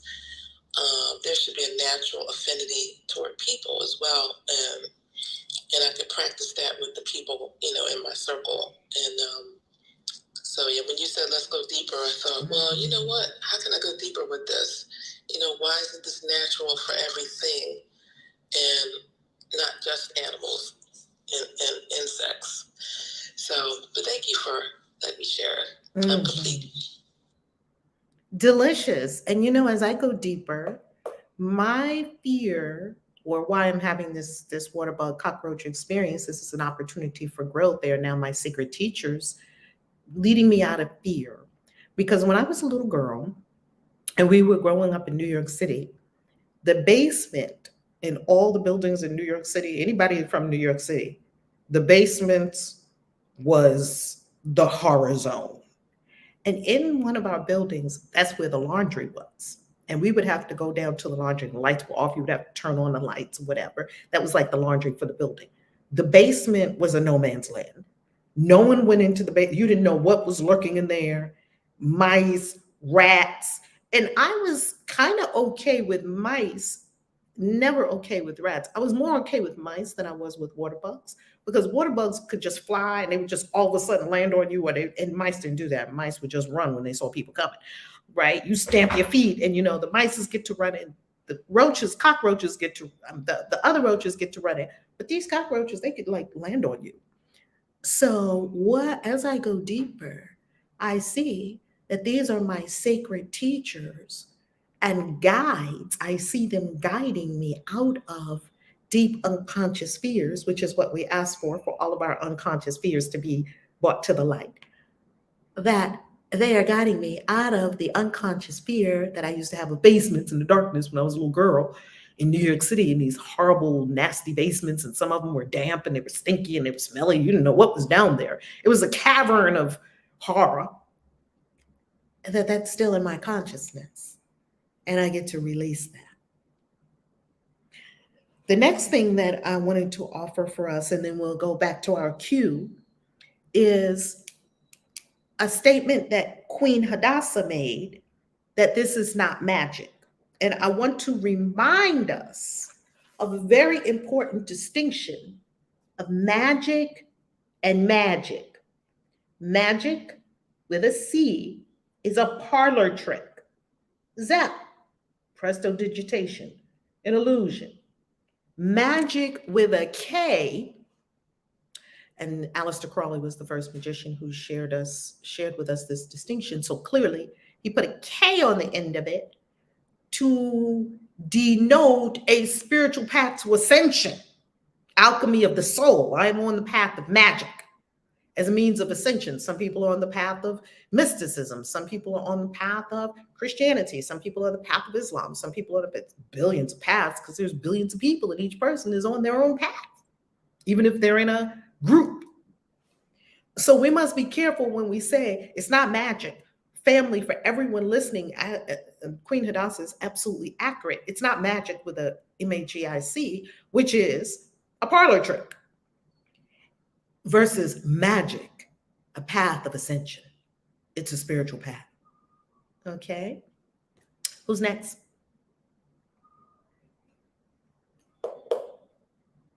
Did Sweetness go already?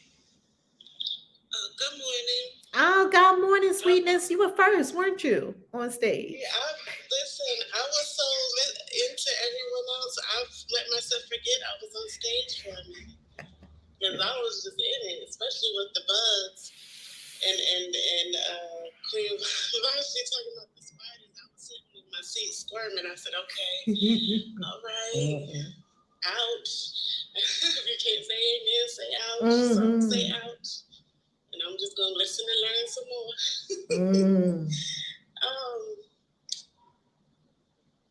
This lesson, I like this lesson so much.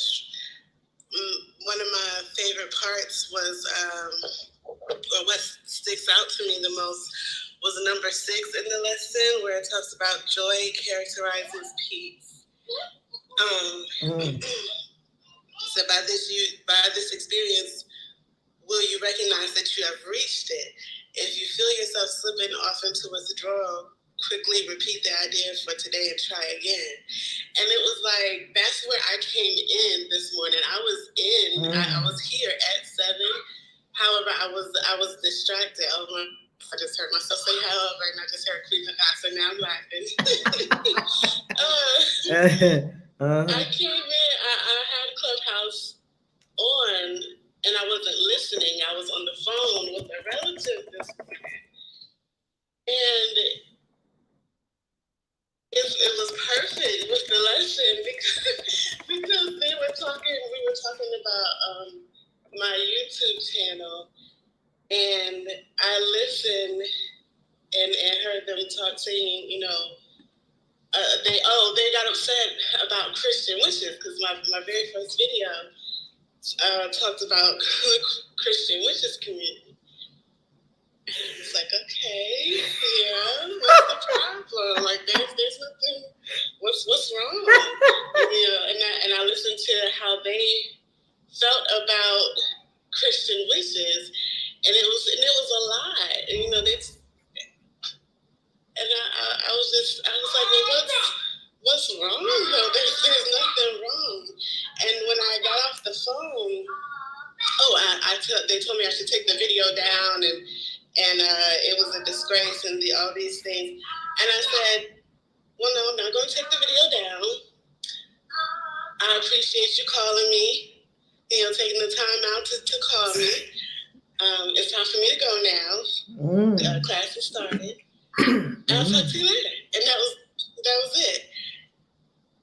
And as I was reflecting later back on the experience, I was like, you know, I remember when I would just bust out in tears if somebody talked to me like that. And there were, I cried. I shed a few tears for about 3 seconds, and I'm like, but what am I crying for? And then I turned the volume up on the lesson, and I heard you say, if you are struggling with being a Christian witch, this is the perfect lesson. OMG, you can't make this up. OMG. I said, okay, thank you. God, you see, amen again. And I turned it up. And come on, Spirit. We read number 6, joy characterizes peace. And I said, thank you. That was for me.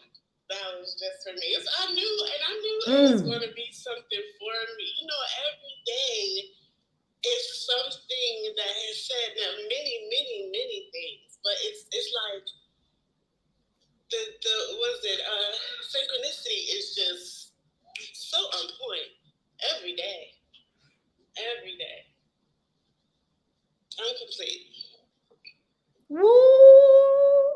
You know, it was for me and you, Sweetness, because every morning we're in a community with people who see things the way we see it.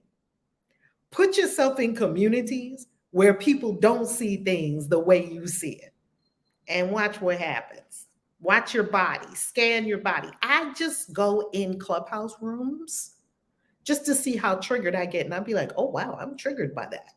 Okay, thank you for showing me what to work on today. Let me close my eyes and go within. Oh, things come to you to show. Ah, I'm triggered right now. Yes. We got to get happy. Yes, I just got triggered. I see you, fear. I see you. You're spotting things in your consciousness. You're calling it out in your consciousness when you get triggered. Ooh, thank you. I just got triggered. Ooh, thank you. What am I feeling right now? Ooh, I'm feeling unworthiness. Ooh, thank you. I see you. Unworthiness. I see you. I got you now, bitch. I got you. Ha! My holiness is my salvation.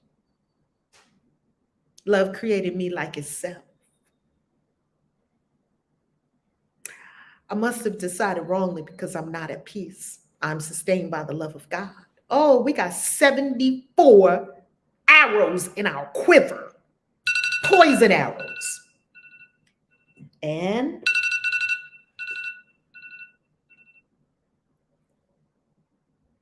we now have our chimes for our practice for 1 minute.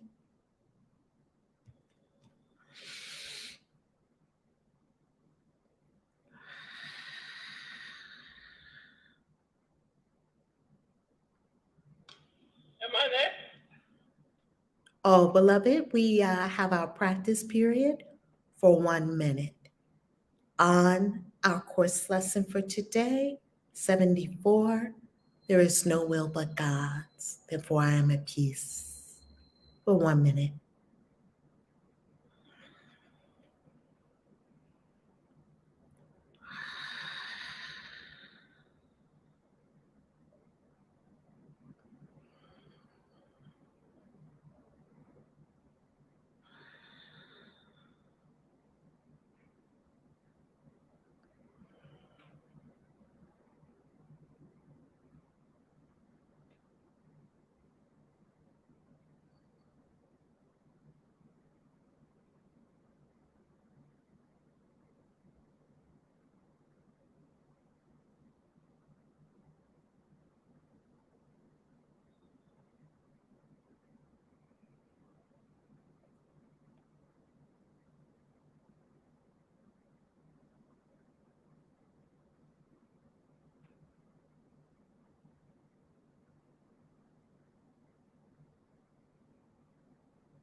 All right, who's next? Good morning. Good morning. I want to make an update on my commitment that I've made upon myself. I feel it relates to today's topic because I'm having a few grievances with the song that I am crafting. I'm still trying to get it just right in time for the publication date. And you always said that everything is perfect the way it is. I'm perfect the way I am, even when I went and bought $200 worth of makeup for the retreat that I first met you guys at. So I'm wondering, how do I let go of this grievance and get back into the groove of my creation process without being too overcritical and saying that I don't, like, I feel that the way I was made in the song, I sound tone deaf, and I feel that I'm not satisfied completely. That's beautiful. That's a beautiful question. So, how do we get rid of perfectionism? Is what I'm hearing. Perfectionism in the creative process. Yes. I just drop it. I knew you were going to. I should have known you were going to say that. Yes. And if just dropping it, like, okay, perfectionism, I just drop you and do it anyway. If that's really the only solution for any fear-based experience, and all of it is fear. Perfectionism is fear. I'm actually in a masterclass right now. I have my next masterclass today to learn how to be a good boss, because I'm hiring a virtual assistant. And in the program that I am in, it's for founders. And guess what? One of the biggest problems with founders is we don't know how to effectively communicate what we want done. So when somebody brings back something that we don't like, and second, and this is not in any particular order, delegation. We have a problem with delegation. So I'm taking on all my leadership issues and I'm delegating and letting it go and let people do it how they do it, and knowing it will be different than how you do it. And because I'm getting, the whole goal is to get your to-do list to zero to-do list, and be insulted if somebody asks you to do something. That's the goal. Zero to-do list. The second one of the other things is perfectionism. That founders, we who found companies, brands, and things like that, founders are, and this founder who's teaching me is at 50, 60 million in her business. So she's a multiple 8-figure earner, creator of her deliciousness in her business. So she has credibility with me. She knows what she's talking about. Her name is Grace Lever. She knows what she's talking about. So Grace, and she's in coaching just like I am, human transformation. And here's the other one that she says, a big problem with founders. There were like 5 in our last masterclass. Like, founders, y'all are the issue. Not your people that work for you, not your teams. You are the issue. Leadership responsibility, 100% leadership responsibility. And the leadership responsibility number 2 that we get to correct is perfectionism. Perfection, tweak it to the left, tweak it to the right, tweak it. And you know what the answer is? Let it go and let it out the door. Let it go and let it out the door. Drop it. It's so easy. All the fear issues are simple. You have to do the thing you're afraid of. That's the only, you could sit and talk about it for 7 hours. You can analyze it. You can play games with it. You can treat it like a pet snake. You cannot ever overcome it other than to do it. There's no other way. Perfectionism, okay, I'm in fear. Let me let it out the door. There is no other way through fear. It's to do the thing you're afraid of. You're afraid to let it out the door because they got to tweak it. What would people think? Is this good? Maybe I'll find out I'm a fraud after all. Maya Angelou said she was about to write something like her 8th book. And she said a thought came across her mind. And here was the thought that came across her mind. Maya Angelou, who, mind you, wrote I Know Why the Caged Bird Sing, who mind you, wrote And Still I Rise, who, mind you, wrote Phenomenal Woman, Phenomenally. After all that, she was about to write her next book. And the thought that crossed her mind was this: Uh-oh, this is when they find out I'm a fraud. Imposter syndrome, a form of fear. Uh-oh, this is it for me. It was a good run, and this is where they find out I really can't write. I really am not the poet they think I am. I really am not the orator I think I am. That thought came up when she was about to write, I don't know, book 8 or 9. I think she wrote 13 books. Well, she wrote 13 books. So apparently, that thought was a liar. Why do you believe your thoughts? I don't know. I don't believe my thoughts. It's not ready yet. I don't, that's a thought. You don't have to believe it. If I were you, Lake Princess, I would have, we got such a powerful tool for this. I would have the War of Art playing nonstop in my ears as I did everything today. War of Art, Stephen Pressfield. Do you have it? No, I have Do the Work. Yep, same author. A family, any one of you that were in the mystery school with us in 2020, was it 2020? And we had the War of Art audiobook in class, Stephen Pressfield. What was that like? Queen Vashti was there, Queen Hadassah was there, and we were on every Monday morning at 5 a.m. Eastern Time. And we had Stephen Pressfield pounding our brains at 5 a.m. What was that like?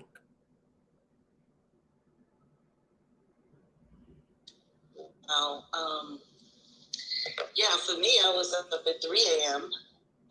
Every Monday, and it was really about mastery. It was about, we're not going to be babies with this anymore. We're going to go through a process and we're going to come out victoriously because we're going to master our minds. And that's what we were doing. And honing in on a specific issue called resistance and just how many multiple ways resistance can pop up and stop you. And, perfectionism is one of the ways. You ruminate, many of us have done this. I've done it. But it is definitely a stop sign on the road to success, to mastery, when you just don't know how to get past that. And it's a skill. And so, yes, we were pounded with all the forms of resistance. And so we know what they are when they pop up. And we know where they come from. They come within us. And really appreciative of that work we did early in the morning, every single Monday, for an entire year. That's discipline. That is training the body to do what you want it to do, not to let the body run amok. And I'm tired. No, you're not. You're not tired. You just don't want to do the work, Denise. So getting up 3 a.m. and being with the family and being sort of just torn apart with this curriculum and putting ourselves back together the way we're supposed to be. We're divine creatures. We run this universe. We cannot play small. We cannot hide. We cannot afford to do the littleness that we were accustomed to because of the world. So being brought this content and being allowed to let it soak in, and the consistency of it allowed us to what's the word we like to use here? Quantum leap into another mindset that is definitely successful and definitely helps us move beyond anything that our minds can make up and block us. So definitely, it was definitely, I like to say it was a treat. It was horrible going through it. However, it was a treat because now I know I can do things that I couldn't do before. I'm complete. And here's the deal. The War of Art says, what is the title of the War of Art? The War of Art says, break through the blocks and win your inner creative battles. They're all blocks. They're all blocks. You know how to sing. I know how to write. Queen Hadassah knows how to teach. We all know how to do. Queen Vashti knows how to speak. Harmony knows how to be a fairy and a mermaid. We all already know how to do what we're doing. We all know how to do it. She makes everything sparkle and beauty and burst into existence instantaneously. We all know what our jam is. We all know how to do it. Sweetness plays the violin. Just do it. There really is no way around it. So I would offer, if you find that you can't just do it,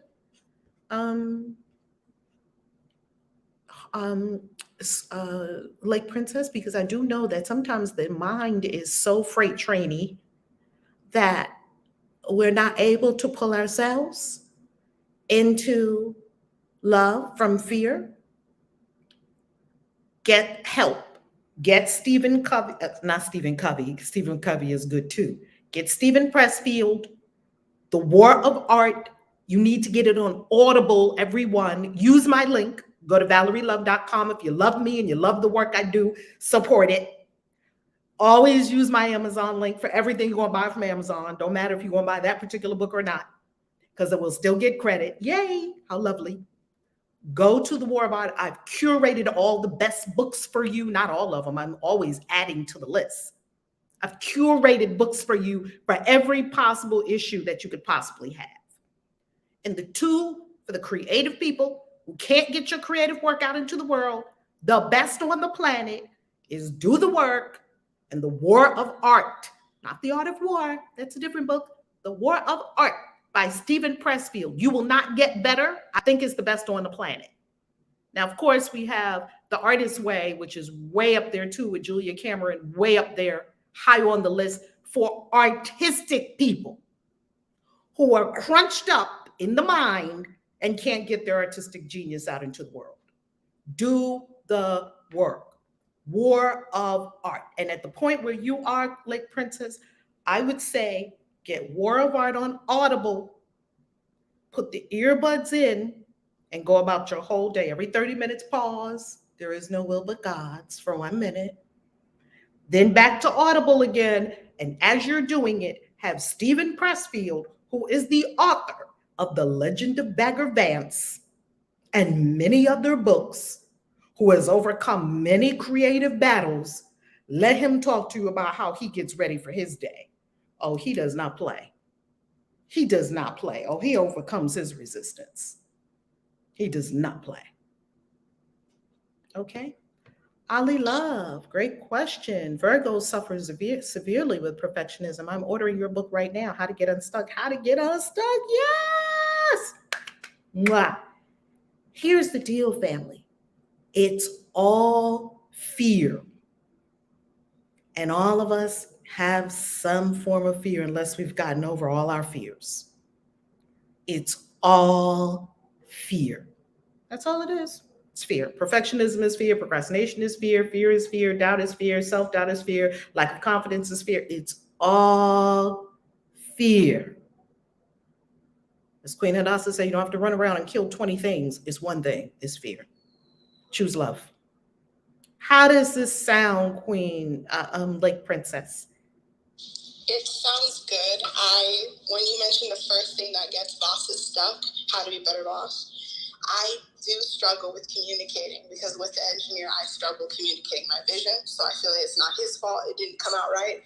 It probably is my accountability, that it could have sounded better if I was able to better communicate what I wanted before I left. So, and also with the perfectionism, I'm really going to look into that book. I'm going to buy new new headphones to put in, and I'm going to play that song. That book, after I purchase it, the Audible. And I do want to ask you about your link. I do see a list of it's under your recommendations in the books, right? Yes. So if you go to ValerieLove.com and you click on books, you'll see my Amazon recommendations page. And family, if you're going to Amazon and you're going to buy a book, see if it's on my list, or just click any book and click through. And when you buy, we'll actually get credit for all of your shopping in that shopping experience. So that's a great way to support the channel and this work in the world as well. If you love this work in the world, if there's something that you get to do, yes, you get to support this work in the world. Yes. Yes. Beautiful. Thank you. You're welcome. Family, it's not free. It's not free for us to be on YouTube every day. It's not free to run a business. It's not free to run Clubhouse. It's not free to be here every morning. It's not free. You receive it freely.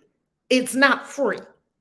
Does everybody understand that? It requires resources and coordination, and it requires us to do websites. It requires web hosting. It requires all of the things on the third dimension that are required: buying equipment, buying lighting, buying this, buying that.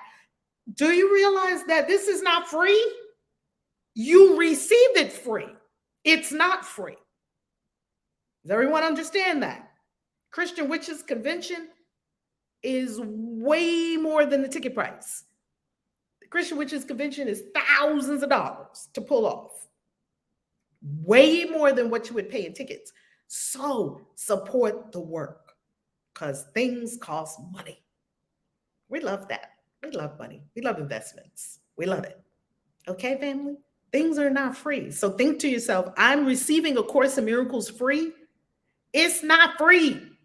They have to pay for the web hosting. They have to pay for the translations. They have to pay for the Zooms that they do. They have to pay for Zoom. They're paying for things. Yes? So hold in mind, and all the people that are reading A Course in Miracles every morning, send money, send gifts. It's not free, even though you're receiving it at no charge.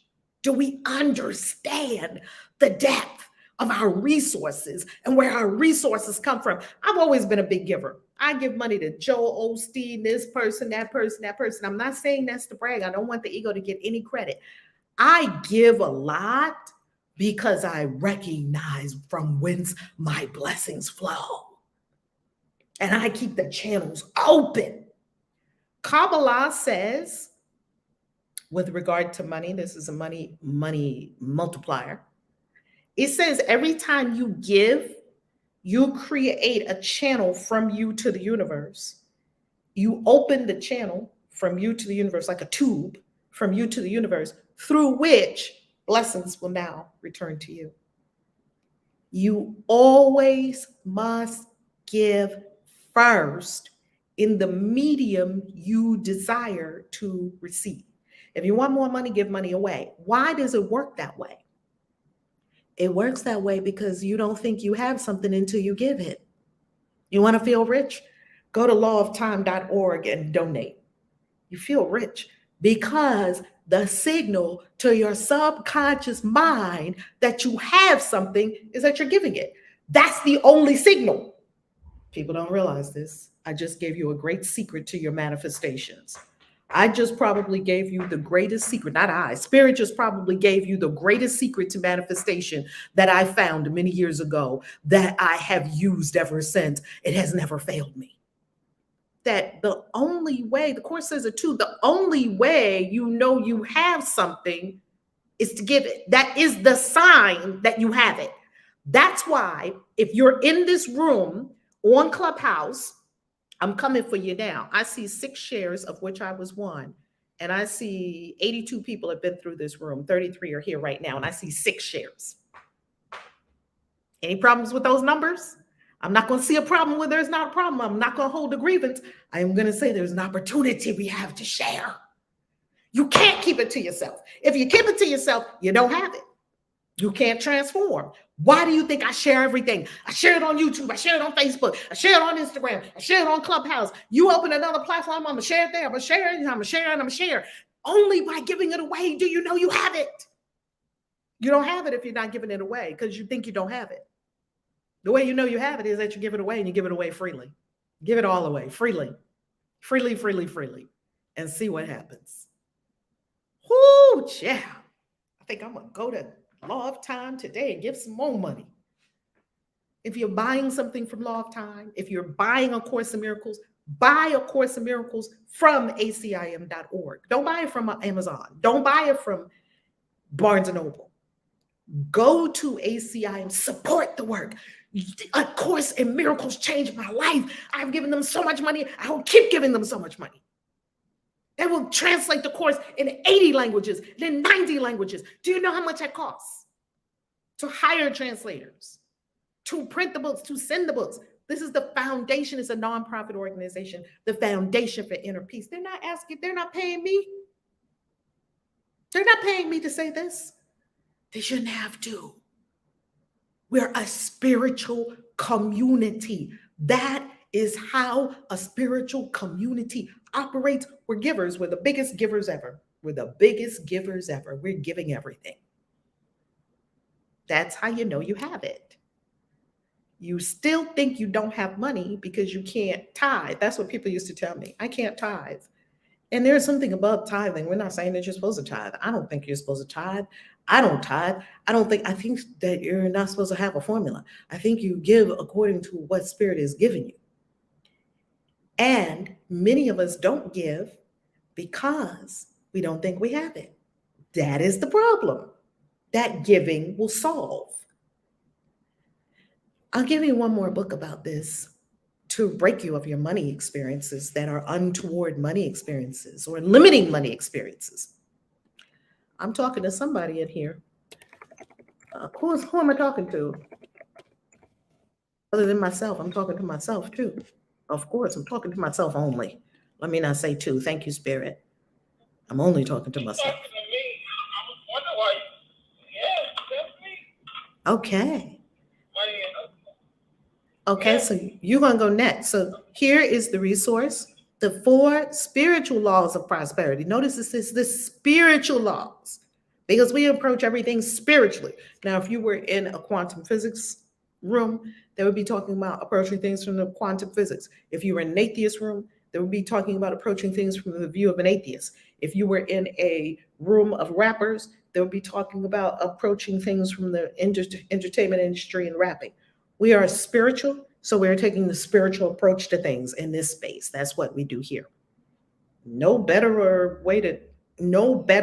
worse ways to approach life. This is one way of many. Don't make a religion of anything. All right, who's next?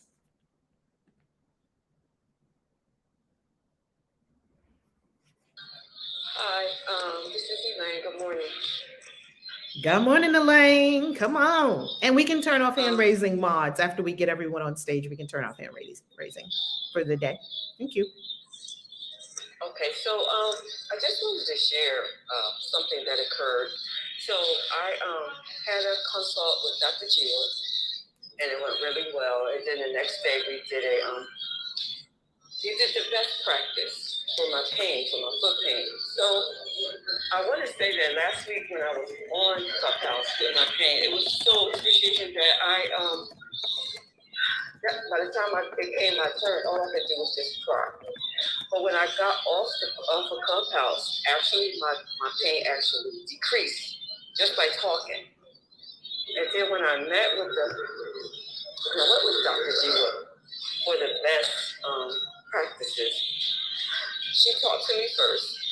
And even before she started the procedure, one of my feet, there was absolutely no pain, just from talking. One foot was totally without pain. That was my right foot. And then my left foot, I could just feel it. Maybe it was at that time, it might have been a 1 or a 2, just kind of like a little twinge. And then after the practice, I had no pain whatsoever. It was freaking amazing. Like, I just was astonished. And I just want to say thank you to everyone that comes here on Clubhouse and shares, because it really helps me. It's been a blessing to me. And thanking Dr. Gio for being there. I just thank everyone for saying yes, their yeses, because it's the only way that we're all here at the same time. And anyone that's even just considering meeting with Dr. Jiva, I would say go for it, because I'm telling you, it's just amazing. And she gave me a tool, one simple tool. It wasn't complicated at all. She just gave me a tool that I can use. And it's just so amazing. Before this, every step I made, I was in pain. Now I'm walking pain-free. It's so amazing. And I am complete. Thank you. Everybody on stage ought to give it up for that. Now, come on, give it up for that.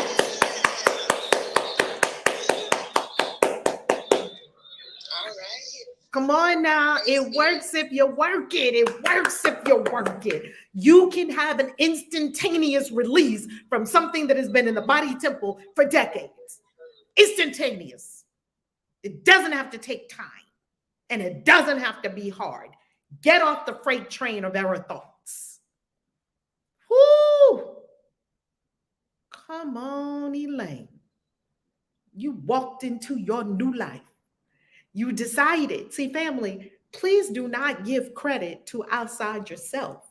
Please do not give credit to me or Dr. G or anyone else. Give credit to that which is in you that decided to no longer be in pain. Do you see that your inner decision called forth me and Dr. Jiwa and everyone else that is here? You made the inner decision. We are simply a reflection. We're simply an answer to your call. We didn't do it. We didn't do anything. We answered the call. You called us. Does everyone here see that? You called this. If you're here, if you've been here, if you're coming here, you called it. You said to yourself inside, I'm ready for something different in my life. I'm ready to up level. Bing, bing, bing, bing, bing. And you find yourself here. Is that incredible? So that way you will never put your power outside of yourself. You healed you. Your mind is the only thing that ever heals you. And what occurs? The law of correspondence. When you are ready, you say, I'm done with this. Then you call forth the acupuncturist. They stick one needle in there. The pain is gone forever. Okay, I'm done. Oh, this is amazing acupuncturist. They healed me. No, they didn't. Your own mind healed you. That is the only thing that ever heals you. Know where the power is. My mind called to me, the perfect practitioner, to be over with this thing. Is that incredible? Exactly, Rev, and that's exactly why Dr. G was like, I don't want you to think this is magic with the C. This is not magic, this is energy. And so, I love the energetic healing, level, because honestly, for me, that's the only level that I can heal at. I can't heal at any other level. It's just impossible for me to, I don't know. I mean, back in my former life, I trained clinicians. I was a clinician, and I said if I had this training 1 year, it would have canceled out 12 years of my college life. 1 year in Course in Miracles would have canceled out 12 years. I would not have to be bothered with that foolishness. I'm over here cracking up. 1 year would have canceled out 12 years. Yes. Wow. It brought me to the source of all healing, which is your thoughts. Thoughts are energetic, and we create everything in our mind. All is mind. All I needed to learn was universal law in the course, and I could have canceled out my entire college career. Wow. I'm complete. Wow. That means 3 words would have saved us from all this stuff we were doing for decades. All is mind. Yes. 3 words would have saved me. Me too. Looking all over for a solution. Looking. Who's next? Thank you for that, Queen Hadassah. That is profound. It's profound. 1 year of A Course in Miracles cancels out 12 years of college. I mean, I've never heard anything like that. Wow. Incredible. Who's next? I think we have Alina. Wow. Or Latoya, or whoever didn't share yet. I think Alina's ready. Alina and Latoya shared. We have our chimes for our 1 minute practice. That's our 30-minute chimes. My phone was very appreciative. Pause for a quick moment. They can't hear me on Woo, we got 10 shares. Look at the family. Look at the family. Look at the family. Woo! All we needed was a reminder to share. That's all we needed. That's all we needed. Thank you, Spirit.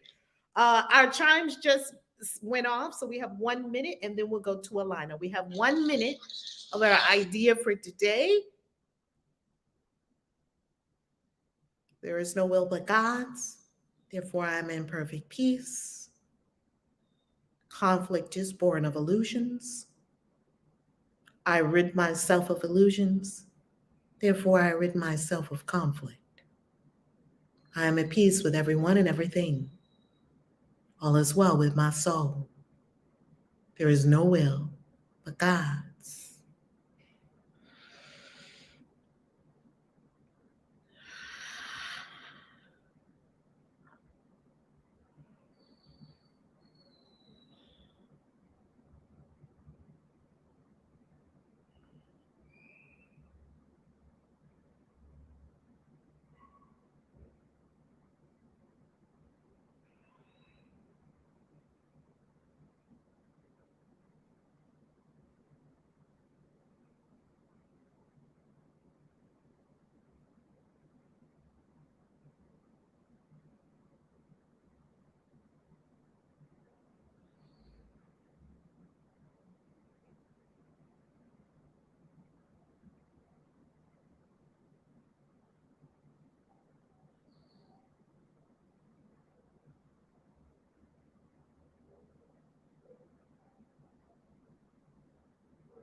And we continue with Alina.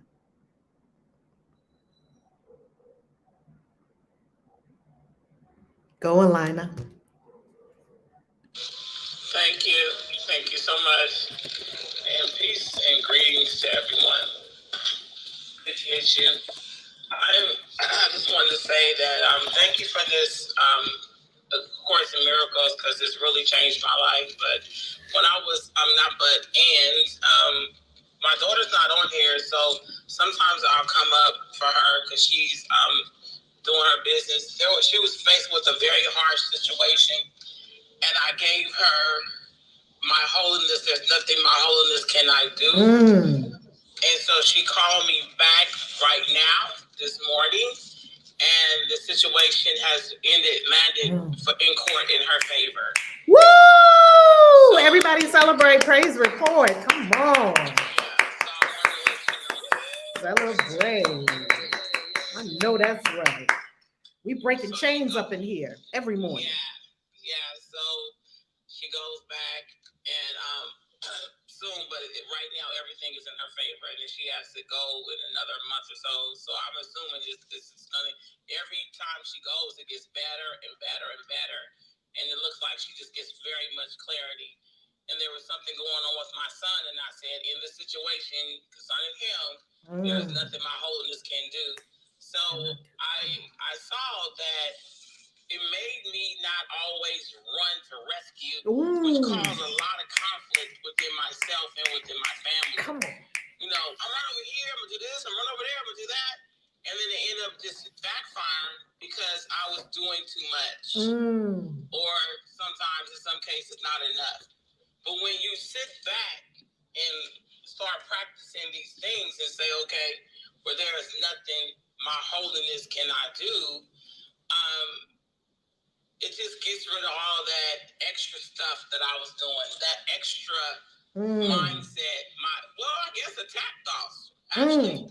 All these attack thoughts, and these savior syndromes. I'm supposed to be the savior of certain situations when that's not the case. So I just want to thank you very much for that. And the next thing I want to say is thank you for the way that you speak to people, even when you have to correct them, because it has taught me a whole lot. Because a lot of times people will say, well, I'm just keeping it real, or I'm just telling the truth, but they're very disrespectful and with it. So you speak to people like they're gods and goddesses, and I wanted to come on stage to thank you for that. And then I wanted to thank you for how you run the room, because I have some people here that are followed from my room. And I asked a young lady one time, and she back channeled me about this. Her name is Carol.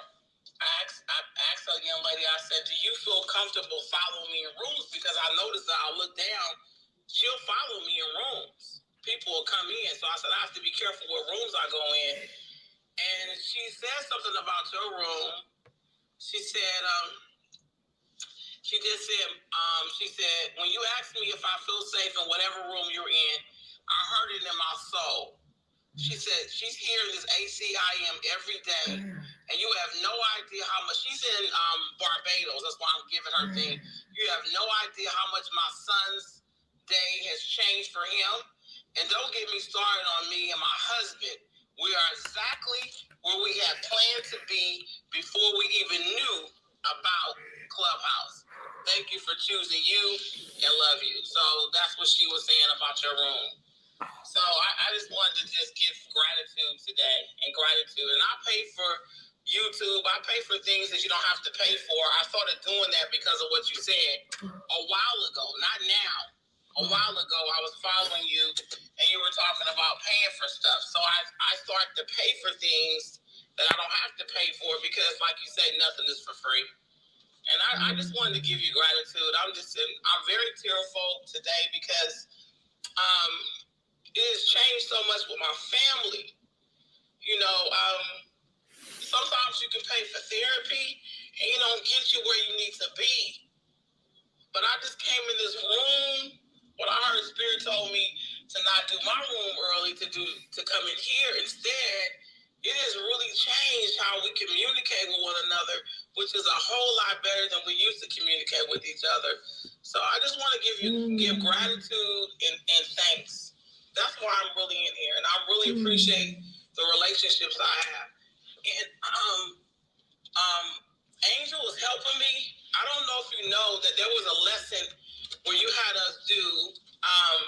You said throughout the day, every 10 minutes to stop and do a practice. And then you said in there, if you keep doing this throughout the day, you would have at least 48 affirmations. Well, Angel was helping me because I'm launching a 48 affirmations journal as a result of that lesson that we did that day. And I mentioned you at the beginning of my journal, and I just want to say thank you. Woo! Oh, everybody on stage ought to be celebrating. Y'all ought to be praising God right now. Y'all ought to be sending up some praising here right now. You're talking about Barbados. You're talking about my children are changing. Me and my boo's relationship is changing. The court cases are being won. More money is showing up for me. I'm smoothing out my way. You see, these are the demonstrations of an inner transformation. This is the demonstration of an inner transformation. Alana, you got me in tears this morning too. I love it. I love waking up in the morning and crying with y'all gods and goddesses and magical beings, witches and wizards and warlocks and magical beings. I love it. I will cry with y'all every morning. I love it. I'm so honored and so thankful. What I received from I love you so much. I love you, Alana. And I appreciate you and I honor you as an expression of God before me. And I'm humbled in your presence. Hallelujah. Hallelujah. What I received from you in that share, Lina, and everything that you said, I was celebrating, and then I just realized all of those things that Rev, you just named through, all of those things are happening in my life as a result of the course too. And then I realized within that share, well, damn, that's because I am correcting, or I don't want to say correcting. I do want to say correcting the relationship with myself. And so everything else around me is just seeming more peaceful, more joyous. Everything is falling into place because I am doing the inner work within me through this course, through this community, through you. So when Alina said that, it was like a light bulb moment. I'm like, I'm thinking everybody in my life is changing, but I'm changing. So of course, everything is going to seem harmonious. So thank you for that share, Alana, because it was definitely a light bulb moment for me. Same with me. Same here. Everything. Thank you. That young lady, she comes in the audience every day as a result of, she followed me in this room. So I'm very careful now what rooms I go into. Because you don't know who's following you. And I was so glad people follow me in this room. Because that was her talking about her husband, her son. Her son is a little, maybe probably about 3 or 4 years old. He's little. He's so smart. And she's in Barbados. So she's on here all the time. I appreciate her name is Carol. You might see her. She's a young guy. So she comes in here all the time. When she's not on here, she gets the recording. I appreciate that. I want to say I appreciate it, and I appreciate what you say. When you talk about your experiences and how your life is changing, it's very inspiring. So thank you. I appreciate you. You know, I wonder, why can we not just treat each other with true love and appreciation and honor? Why can we not follow the golden rule? Do unto others as you would have done unto you. If you would have people respect you, be respectful. If you would have people honor you, honor people. If you would have people be kind to you, be kind. Kindness is important. It's important. It's not negotiable. Kindness is not negotiable. You can't be God and be mean. It's not negotiable. Kindness is one of the 9 that we're about to go into in the mystery school.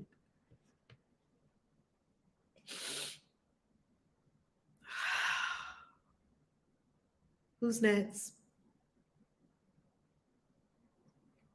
Good morning, everybody. This is Dia. Blessings, Dia. How you loving? I'm loving well, and I hope the same for everyone.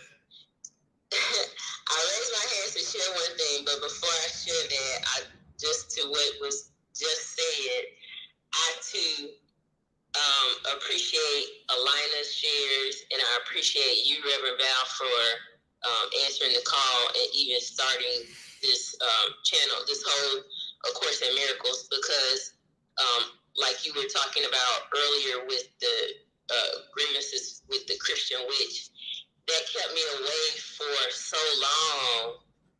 And when I got in the room and got to meet the people, and I knew it was because I was led because of this course. Like, the Lord knows what you need to get you to where you need to be. And for when I think about as many years as I was following you, just watching your videos on YouTube with a desire to want to be mentored by you because of your financial knowledge. And it took A Course in Miracles, because the day that you made the announcement that you were going to do A Course in Miracles, without a second thought, I was like, oh, I'm in there. Wow. No problem. Like, any issue that I had ever had a grievance about all the years prior to never even crossed my mind as soon as you said A Course in Miracles, because we shared a common thread with Dr. Pillai. And I remember him mentioning that years ago about reading A Course in Miracles, and I was always thinking I should read that, but it's a year-long study, and I know I'm not going to do it by myself.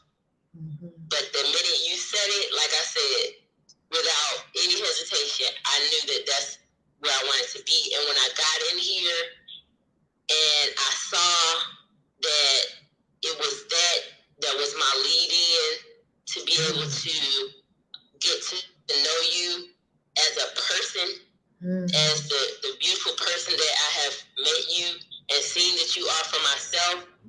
All those other grievances fell away because they were just all based in judgment, because that's how I had grown up, that you just automatically judge people that you don't know until you're thrown in a situation where you have to get to know them and all. But that helped me to get to this point. And when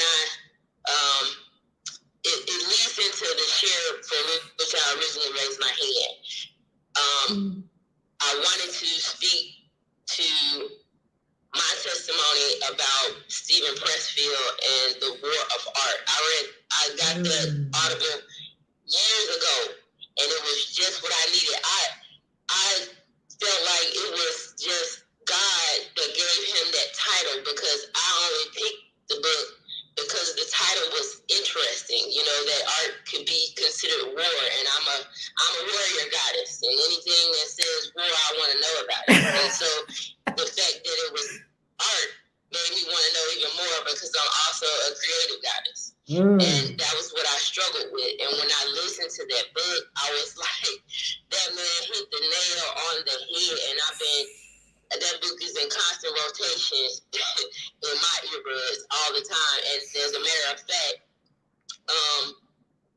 between last week and this, I had gotten with my accountability partner. And one of the things that, well, at the last minute, the first thing I told her that I wanted to do was to put out my video that I needed to do for my application to teach English as a second language. Now, I got my certification back in 2014, but from that time to this, I have not done anything with that because of my perfectionism getting the best of me, and perfectionism is my resistance.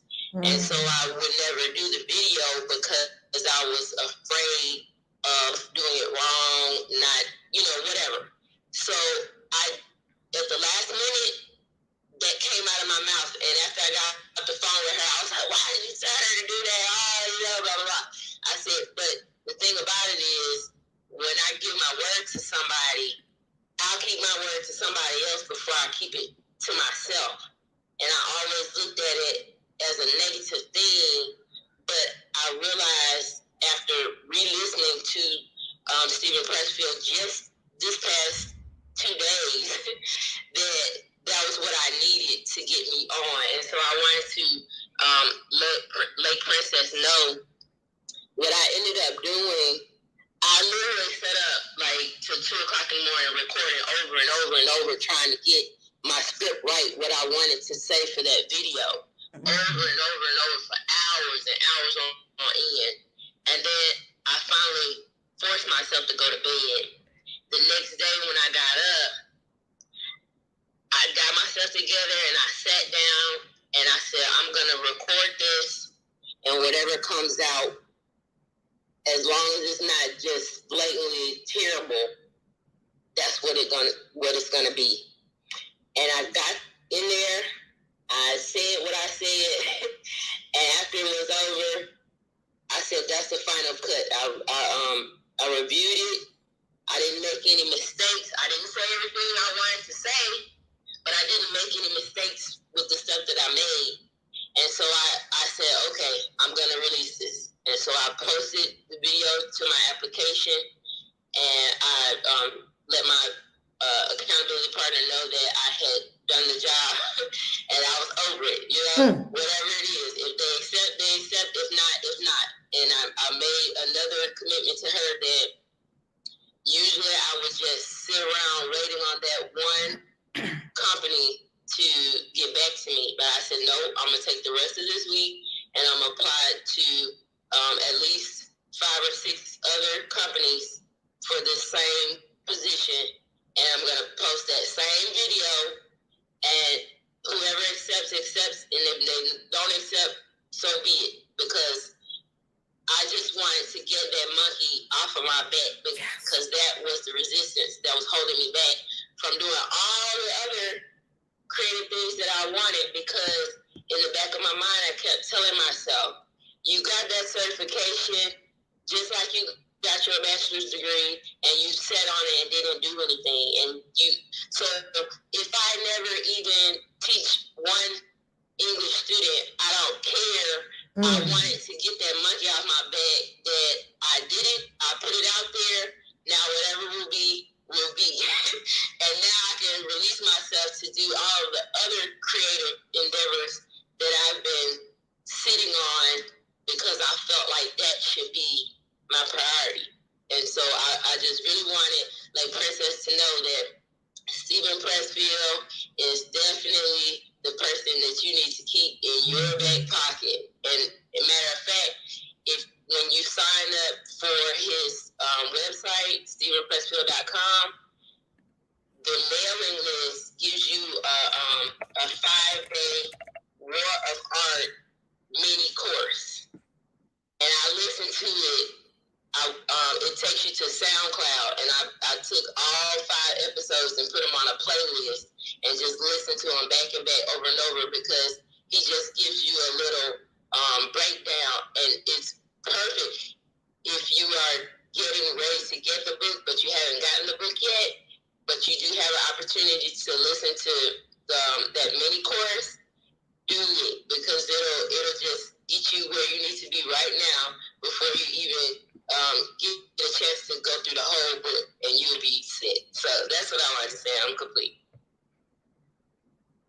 Wow, Dia. I pulled it up again, The War of Art. And first of all, congratulations. Can everybody celebrate Dia? Congratulations on getting that video done.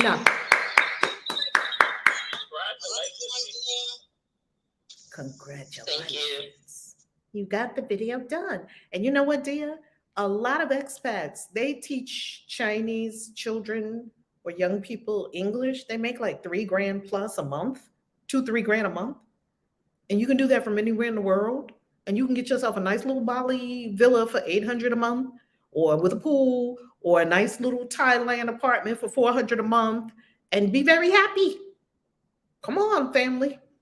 Flag theory. That was the plan when I initially got that certification, because I was supposed to get married and I was moving to India.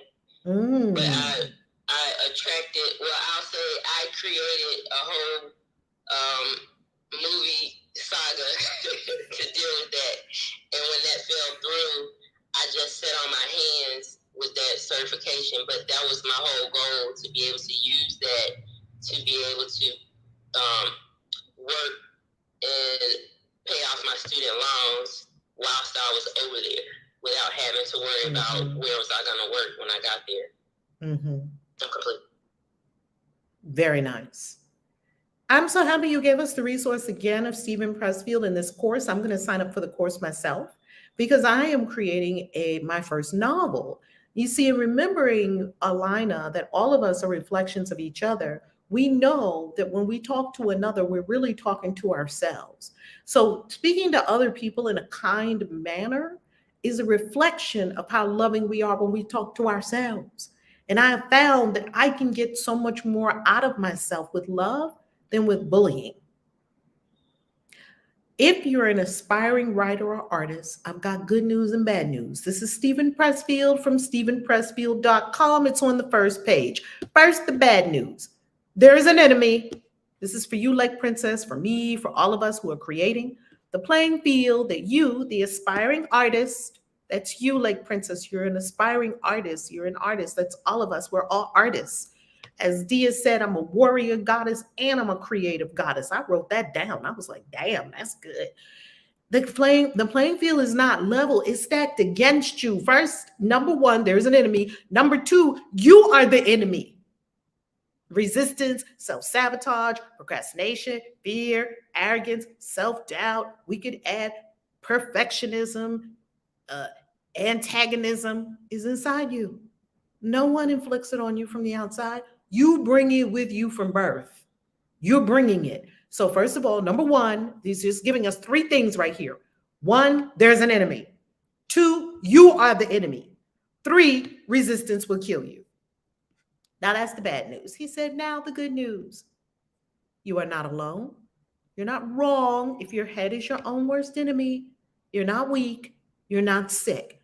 Everybody experiences resistance. Resistance is an objective force of nature, as immutable as gravity. You're not alone.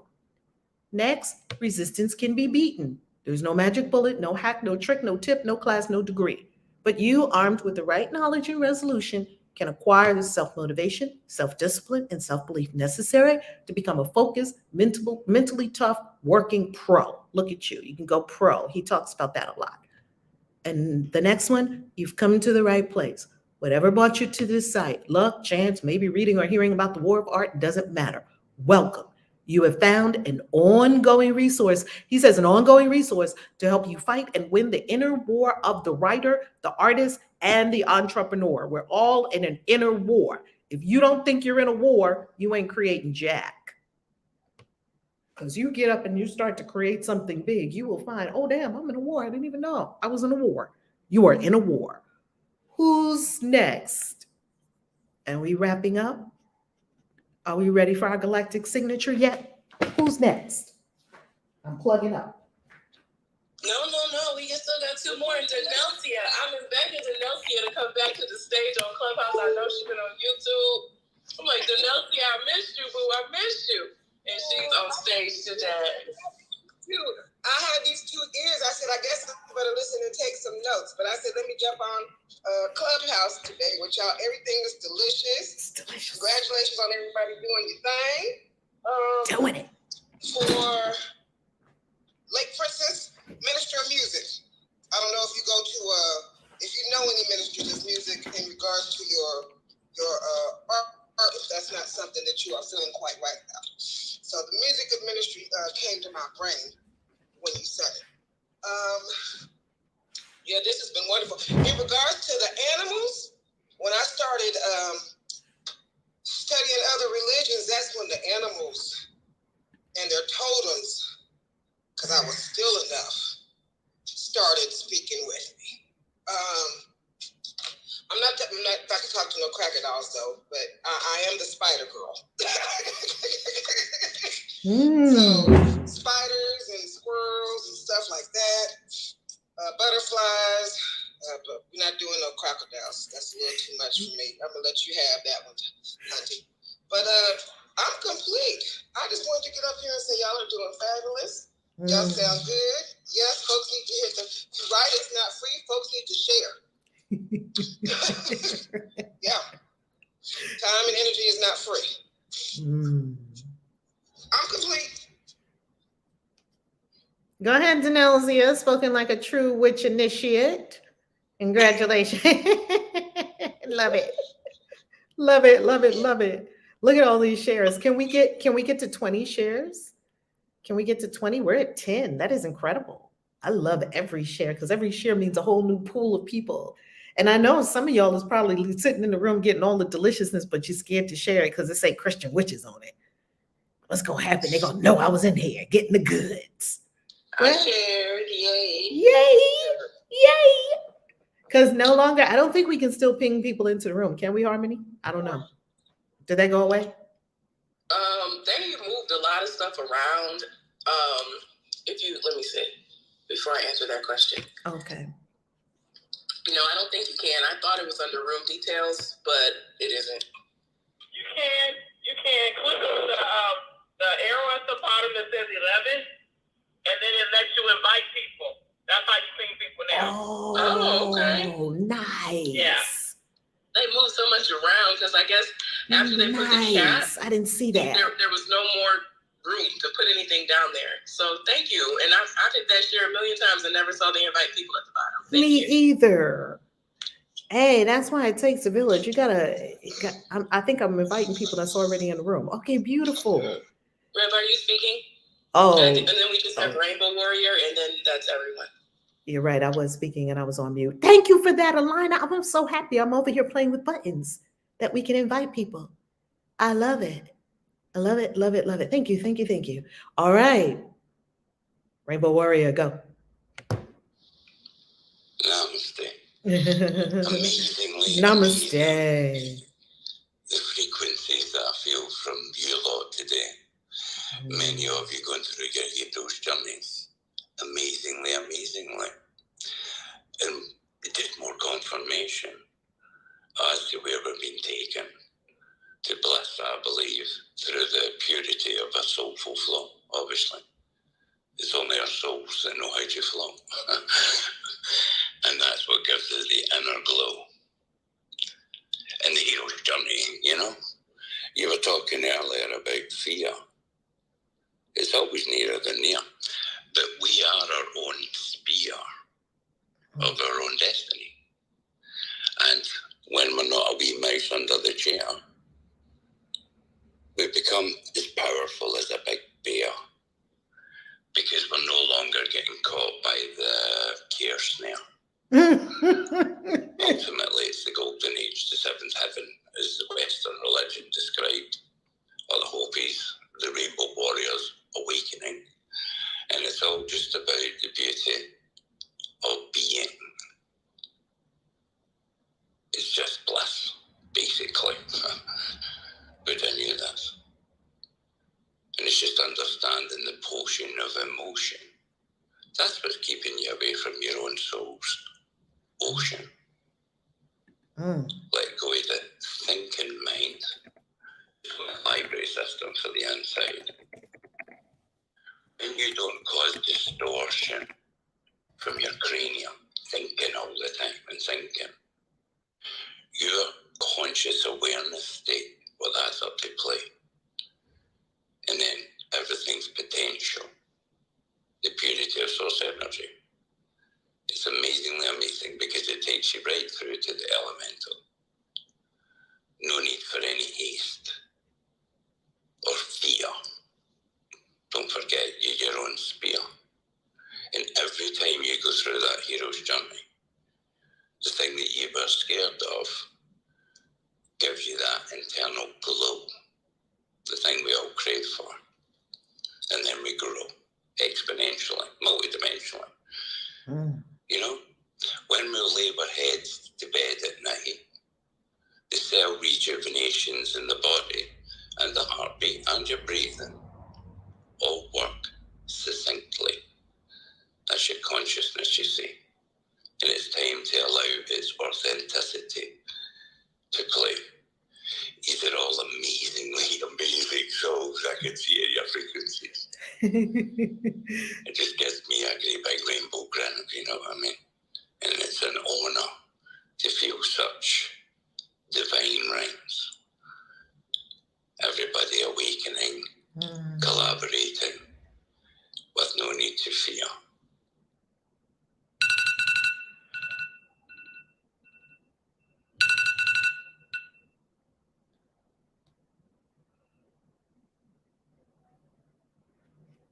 That is quite delicious, Rainbow. I have to say, I absolutely love the synchronicity, the divine flow, the iambic pentameter, and the rhyme of your share.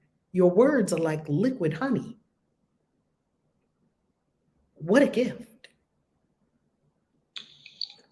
This is the gift that everyone wishes, and you just get yourself out your thinking mind constantly. Because when the thinking mind's on, it's causing a distortion, not allowing the organs of the body to harmonize, you see. I mean, as I'm speaking to the crying from my eyes, rainbow tears in me, I love the bliss of this. And yes, it is like honey. By not trying, you're allowing your soul to be flying.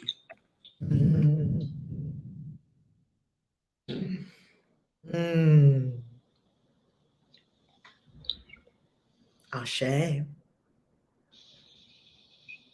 And much appreciation goes to you, heart to heart, for the Rainbow Bridge, everyone on the Rainbow Bridge. And did you mention the Hopi Nation as well? Indeed, yes, the Black Elk vision. That's why I'm called the Rainbow Warrior, and that's why I had a death experience 20 odd years ago. And it's also the reason why Greenpeace in New Zealand's 3 ships are all called the Rainbow Warriors. Religion sort of stole the book away a long time ago now to the day. But ultimately, it was very succinct to my experience, let's put it that way. I work in mental health every day. And ultimately, it showed me the rainbow that burns within all of us. It's the conscious awareness, the electromagnetic energy that is not just an avatar or a body. And ultimately, we're all being awoken globally, obviously, through the frequencies. The universe does So we're in the process of a resonance revolution of internal evolution. And it's not a potion. We're all being taken to the ocean. Water carries great memory, you see, and that's in the air that we breathe, oxygen. And since the 7 planets aligned last February's time, up in the Aquarian sign, that realigned the chakras up the spine integrally. It's amazing, really. You couldn't write it better. So we are literally now in the golden time, getting reconnected to the divine. And I think that's why it always comes out of me as a bloody well rhyme. The only way to thank source energy in any form of gratitude in any way is to laugh and play. Allow your soul just to be free. Yes. Because we're all our own jailers when we're sticking ourselves in the thinking mind. And as one of the souls said earlier in her hero's journey, she came to the point to understand synchronistic, holistic, rhythmic medication was joining both sides of the hemispheres in her training, letting her see that the pain was connected only to the brain, taking her into more of a glow, understanding the power she sought is the very power that she is. Beauty personification, basically. And it's all through rhythmic vibration. And the whole room's been honey to my ears. I came in very synchronistically. I pressed a button and it popped me in here by accident, but there are none, obviously. Everything's fate. You can't believe that you're fate. You've got a date with fate. Just allow yourself the freedom to flow. And the more you do this, I swear on my soul, the more synchronicities will come into you faster than a hummingbird's heartbeat. And that's a fair few amount of times, by the way. I'm sure you hear what I say. But what you're achieving through the simplicity of a soulful flow, you can only but grow in your own potential. And before you know it, you'll be living in the ocean, away from any form of what you see as negative. I say to everybody all the time, if you only see negative or you only see positive, change your view. And then you'll see the magic that the universe is revealing to you. It works every time when you're outside the mind. It's only a library system for past time. Conscious awareness, that keeps you neat, even whilst the brain sleeps. Making your heart beat and making you breathe rhythmically and succinctly. Everything's a synchronistic tapestry, and you're all part of the same weave, same as me. Just let go of that need to know or to be in control. And then you're in the purity of potential, source energy. I better not go on, actually. Delicious. I'm flowing in the ocean with you. It's delicious. The whole being is tingling alive. What a blessing we have all chosen to have together this morning. We chose it.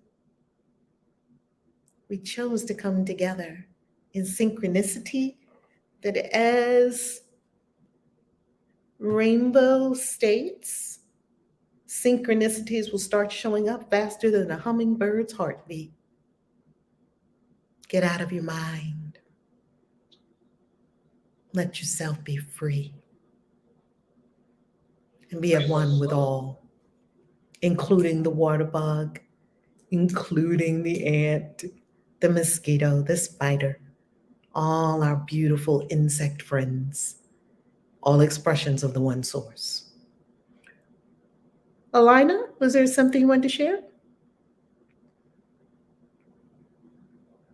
That was me. I said Rainbow's a poet. I need that book. Rainbow's whole verbiage is honey to my soul. The whole Yes. thing, every word of it. I'm so happy we have it recorded. I'm going to be listening to it over and over. Come out of the conscious mind. Free yourself. Let your soul be free. There's a global activation going on now, really a cosmic activation, a galactic activation going on now. And as Rainbow shared, we're in the golden age. Come awake, come alive, not woke, alive, aware. I love you, Rainbow Warrior.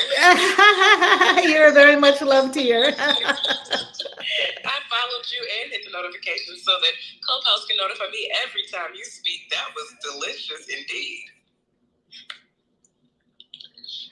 Truth is glued to the soul, literally. We all knew this before we got into this reality, and it's time to play, basically. Awaken to the fate that you are. Obviously, we all come from the stars. We're infinite beings here for a human revealing. And we're finally coming out of the old duality into the beauty and purity of this blissful reality. Because the rest of nature's been waiting patiently. But it's all fate, you see. And you can't get in the way of your own fate. It's just perfectly perfect. As is, it has to be. It's just a mechanism, basically. And you're making me chuckle in my seat. But I hear what you say. And it really, truly is on my soul an absolute honor for me to be in this presence right now. Because none of us have been at this point in infinity ever before.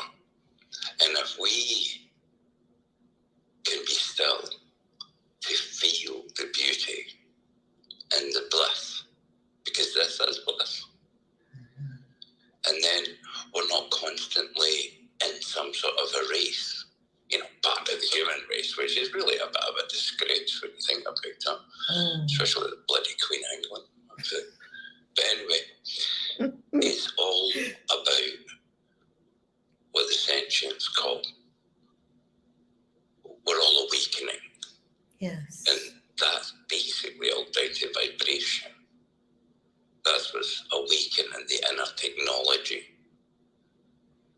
And that's, I don't even have words. It's bliss. And the more and more peaceful you become in your heart, the more and more powerful, like a horse pulling a cart. Even if you drop off a little fart, at the end of the day, you'll know the same as me. You followed your own soul's flow, the inner child, or the kundalini, or the chi. It's always been inside you, you see. Same as with me, a bird or a tree. And spiders, by the way, that's all part of Scottish mythology. The lady that was saying she was getting spiders coming your way, Robert the Bruce, 7 again actually, he went in a cave after the English had beat the Scots 6 times in a row. They had robbed and raped their clans, stole their children, had them fighting against their own clans one day. And he went into the cave and there was a spider sat down beside him, started to weave a web and got to the end. But just before, 6 times that spider jumped and it couldn't do it, you see. But it didn't let it stop it, not in any way. And on the 7th time, the spider made the web. It was complete. And that told Robert the Bruce, right, we've been beat 6 times. And they went out and they fought once more against what we call the bastard English. And we kicked their arses, basically. And the Romans too, actually. So we retained our history. the old ways. And when you're talking about witch, by the way, witch is literally a Gaelic word from Scotland, and it means women of the north. And this is not a geographical location.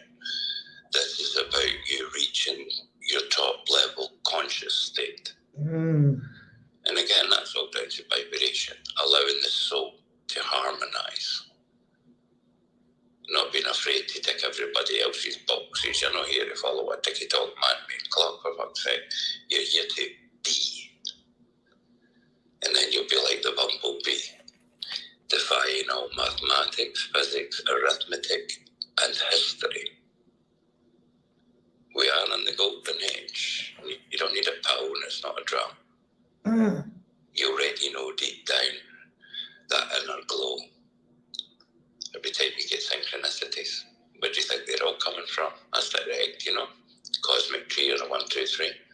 Divinity, infinity, and obviously Trinity. It's magical, really is. It is. Amazing. You know what's quite amazing about this rainbow? Last year, I had a great epiphany. And the epiphany I had came from, unbelievably, looking up my heritage. And in looking up my heritage, in this world, and I always tell people I'm not a Black woman, I just look like one, because we're so far beyond what we appear to be. And in the heritage, when I looked it up, I saw that there was a great percentage of Scottish. And that made me so curious, because in my human experience, I'm more identified with Black people, even though no one's a human. And I became extremely curious about this Scottish experience in the ancestry. And I became still, before I went to look for anything or search for anything, I became still and I began to listen for the echoes of my Scottish forebears.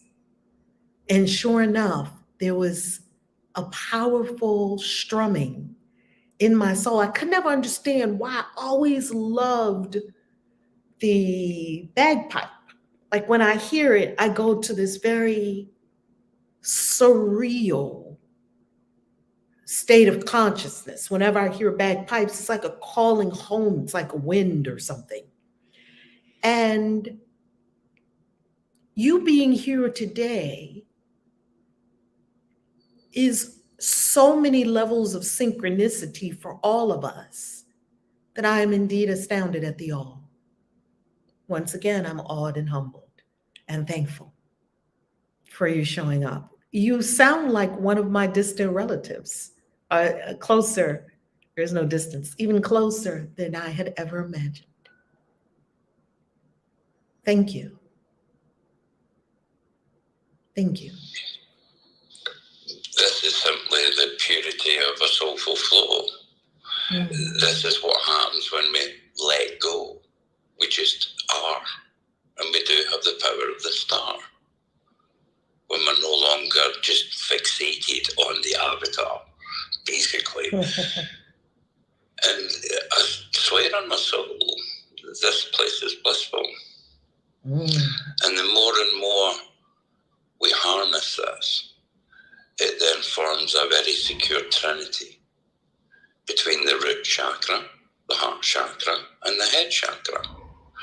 Because then the mind has this basis for comparison. And then it stops getting in the way all the time, allowing you no longer to be a reactor, but to become your own observer. Triggers are only pointers. It's just the way that I see. I see these frequencies, literally, synchronistic tapestry. And as for the rhyming all the time, by the way, I just woke up this way. Not last October, but the one before. 3 wee monkeys came in my door. I got reconnected synchronistically by the universe, and ever since then, not my soul, everything that comes out, we all bloody techniques and kind of in a rhyme. But I believe it's just a reflection that because we're in the golden time, I no longer fight with it, you see. So I literally just flow in intuition, basically. I don't try. I allow my soul to fly because that knows a lot better than me. You know what I mean? The best I could do was climb up a tree. But think about the oak trees. Druid, they used to keep everyone in harmony. They were the priests back in the day. And it's all about electrical magnetic energy and ley lines, actually. But Druid is a Gaelic name too from Scotland, meaning oak tree, seeker of wisdom, you see. And so back in the day, and it doesn't mean that the Druids were all Scottish, it just meant they were buried on the Isle of Iona in Scotland, and that has a lot of history to it, in my ancestry to a degree. And then you've got the Hopi Indians have the Iona tribe, you see, showing clearly that we were once all in harmony. We were all connected in a very fluid way before Caesar basically got his way. And that's why the Western churches, I believe the mosques too, they incorporate oak trees. Now, Druid literally means oak tree, seeker of wisdom, basically. So, for example, when Einstein got the intuition, that was a direction through the Akashic records. Basically, he sat next to the oak tree with an empty mind, and the tree told them through frequency. We're all empathetic, you see. So, and now that we're in the golden age, there's folk like me awoken and playing and assisting wherever we can, as you guys all are in the most beautiful, divine way. Because you're living in bliss. You're still having your hero's journeys, obviously, and they become less and less. My advice to anybody, every time the universe gives you a blessing, whether you see it as a positive or negative, think thank you in your heart and just carry on as fast as a fart. And your soul will clap. Because you're beginning to see, regardless of what you have on the outside, it's all synchronistically and holistically dependent on how you feel on your inside.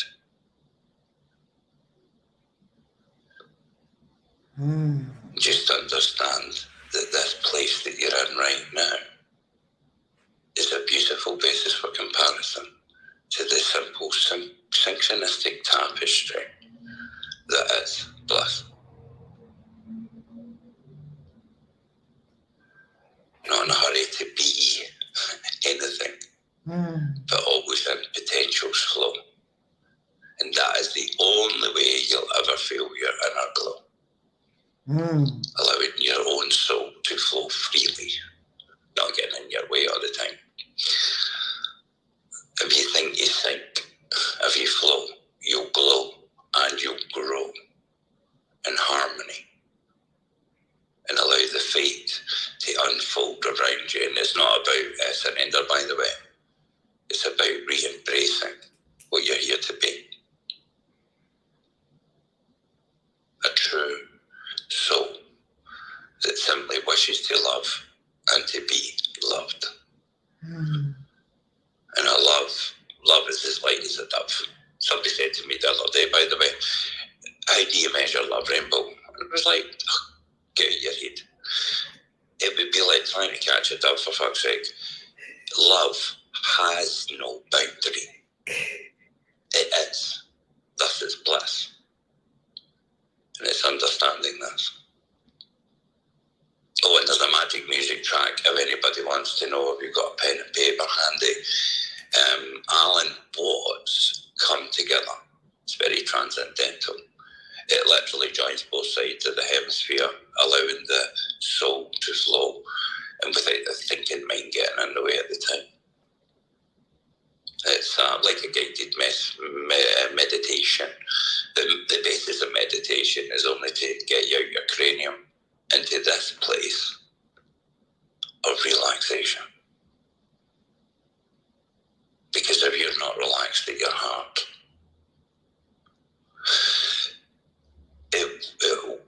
you won't be able to create your true art.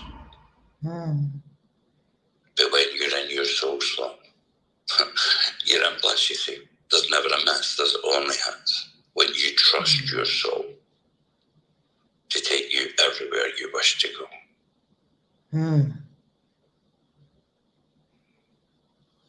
Oh. What's the name of the artist again? Well, he's not the artist, it's Alan Watts. He's a psychologist, he's a bit like me, really. But he speaks on a music track on YouTube, and it's called Come Together, like the Beatles song. And Alan Watts, if you Google that, but it's transcendental music, so it's literally synchronistic, holistic, rhythmic meditation. And it works every time. I mean, I work with victims of serious trauma every day. Well, not every day, but you know what I mean. And there's one woman that I've been working with for quite some time, and she has a clubbed hand, and she drags her right foot behind her every day in a very odd way. And that's because of the stress state that our body's in, you see. So another good album to have, and it's free, it's a good friend of mine actually. It's an album called Shaking Up Your Chakras. And it's written and produced by Miss C, DJ MC. Aye, that's her. DJ MC. Aye, and it's free. You have to download it from Mixcloud. But what she has actually created is amazingly amazing, because she put the chakras, the frequencies for the chakras, inside the music beats. And she's quite a famous DJ and stuff. She's done like Burning Man and stuff, main stage. She's amazingly amazing. She's like you guys. But when the woman that I described, when I go around her place these days, I make her put her headphones on and listen to 3 minutes of the first song. And I can literally see, and her too, obviously, that her arm and leg free up magically. And that's because it's taking her outside her thinking all the time, overthinking basically. So music is the only way to medicate the body in a soulful, true way and heal, obviously. Through the union with music that really ignites the electrical magnetic energy that is your fate light. And goodness me, doesn't it burn bright? But I'm very much tribal, acid house, that sort of thing, because the soul's Bible is tribal. The music beats go straight to the seat and bounce and fluctuate through the heartbeat and lights you up inside like a slow motion sparkle. That's the 7 chakras up the spine. But it's all divine. And it's better than even the best French made wine. And it's happening. And that's Box, Alan Box, B-O-X. No, Alan, sorry, Al is the accent. Alan Watts, so W-A-T-T.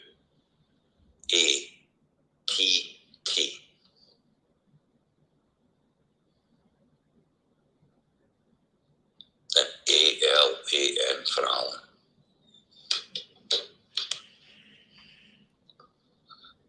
Or Shaking Up Your Chakras by Miss C.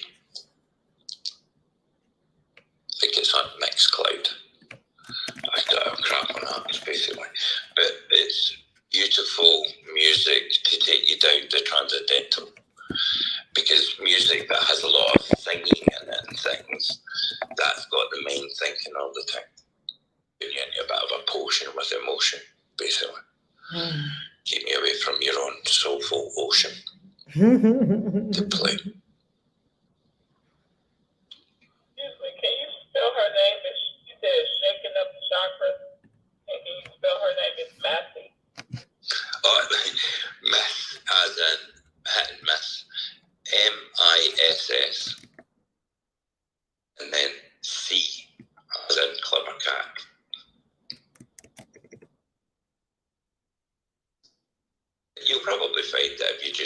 shaking up your chakras.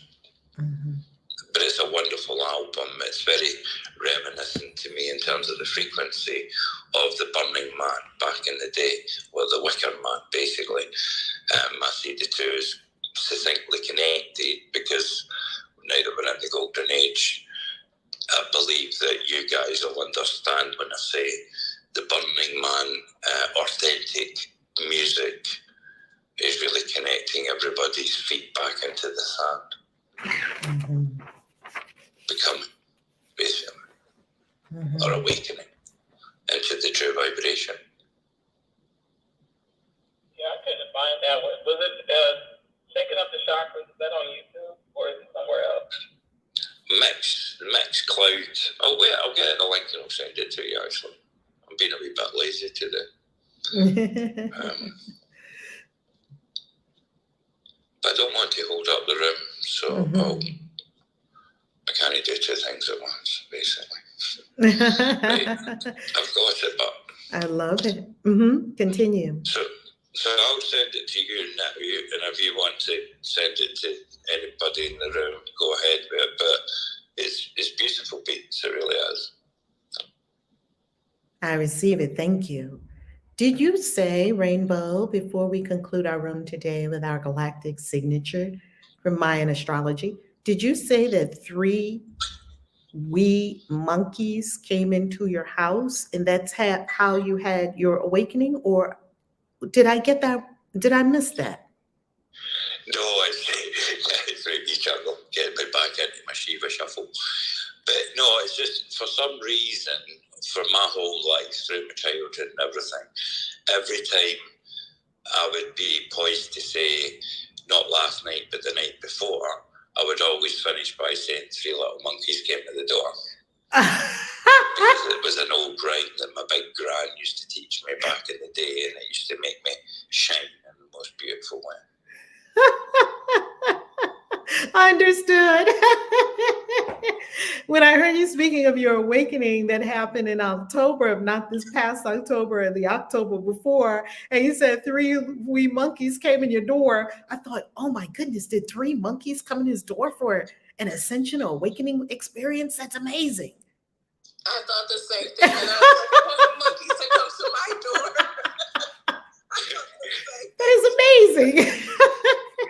I was basically seeing that I didn't have just one monkey in my mind, I had bloody multiple, and all I needed to do was just let them go. So maybe that's the meaning to that wee story. Who knows? It's a beautiful way of the way things are going to be going, I believe. When we're authentic, authenticity is simply honesty, and we freely express ourselves in a natural way, we literally synchronistically start to see our own way through collaboration.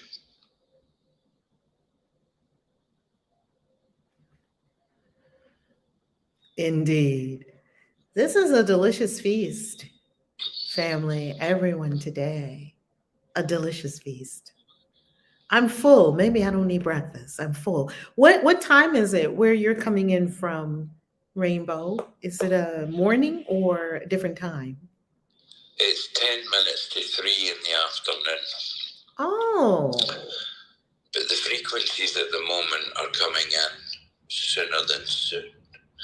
I don't know if you guys are aware, but I'm sure you've been feeling more within you in terms of the power rising up inside. And that's all because the 1st of March this year was basically the beginning of the Shivarati. And the Shivarati is the Hindu calendar. It's the god of all gods, Lord Shiva, destroyer of illusion. And that's when they start to celebrate 1/7 of the world's planet. And it's also the same day that the Muslims start to celebrate Muhammad meeting the angel, I think. And ultimately, it changed the frequencies, and they're going to be very potent for the next month, literally. So amazingly amazing. And this is why I was so chuffed to come this way today, basically, just to feel the harmony. Mhm.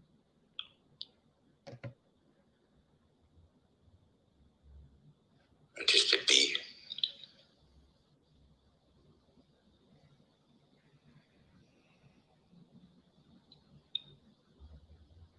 Sorry, carry on. I don't want to be hogging your stage. I'm just here for a wee while, you know. What a blessing. What a blessing. No one who comes here hogs the stage. No one who comes here. We share, we all share.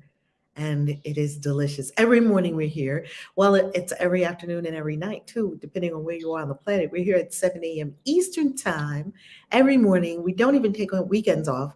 We recognize the accelerated evolutionary ascension that is occurring for humanity right now. And we are actively participating in this evolutionary ascension with love and bringing all into bliss and freedom and awareness of our true divine source.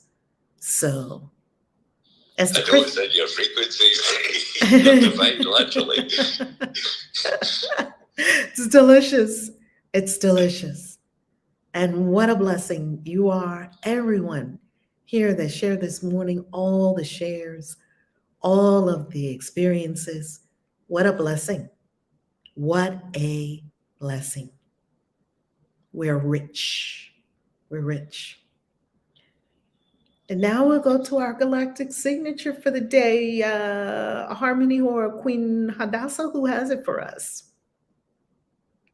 I have it. So today we are at 196, Yellow Magnetic Warrior, which is my higher self. I unify in order to question, attracting fearlessness. I seal the output of intelligence with the magnetic tone of purpose. I am guided by my own power doubled.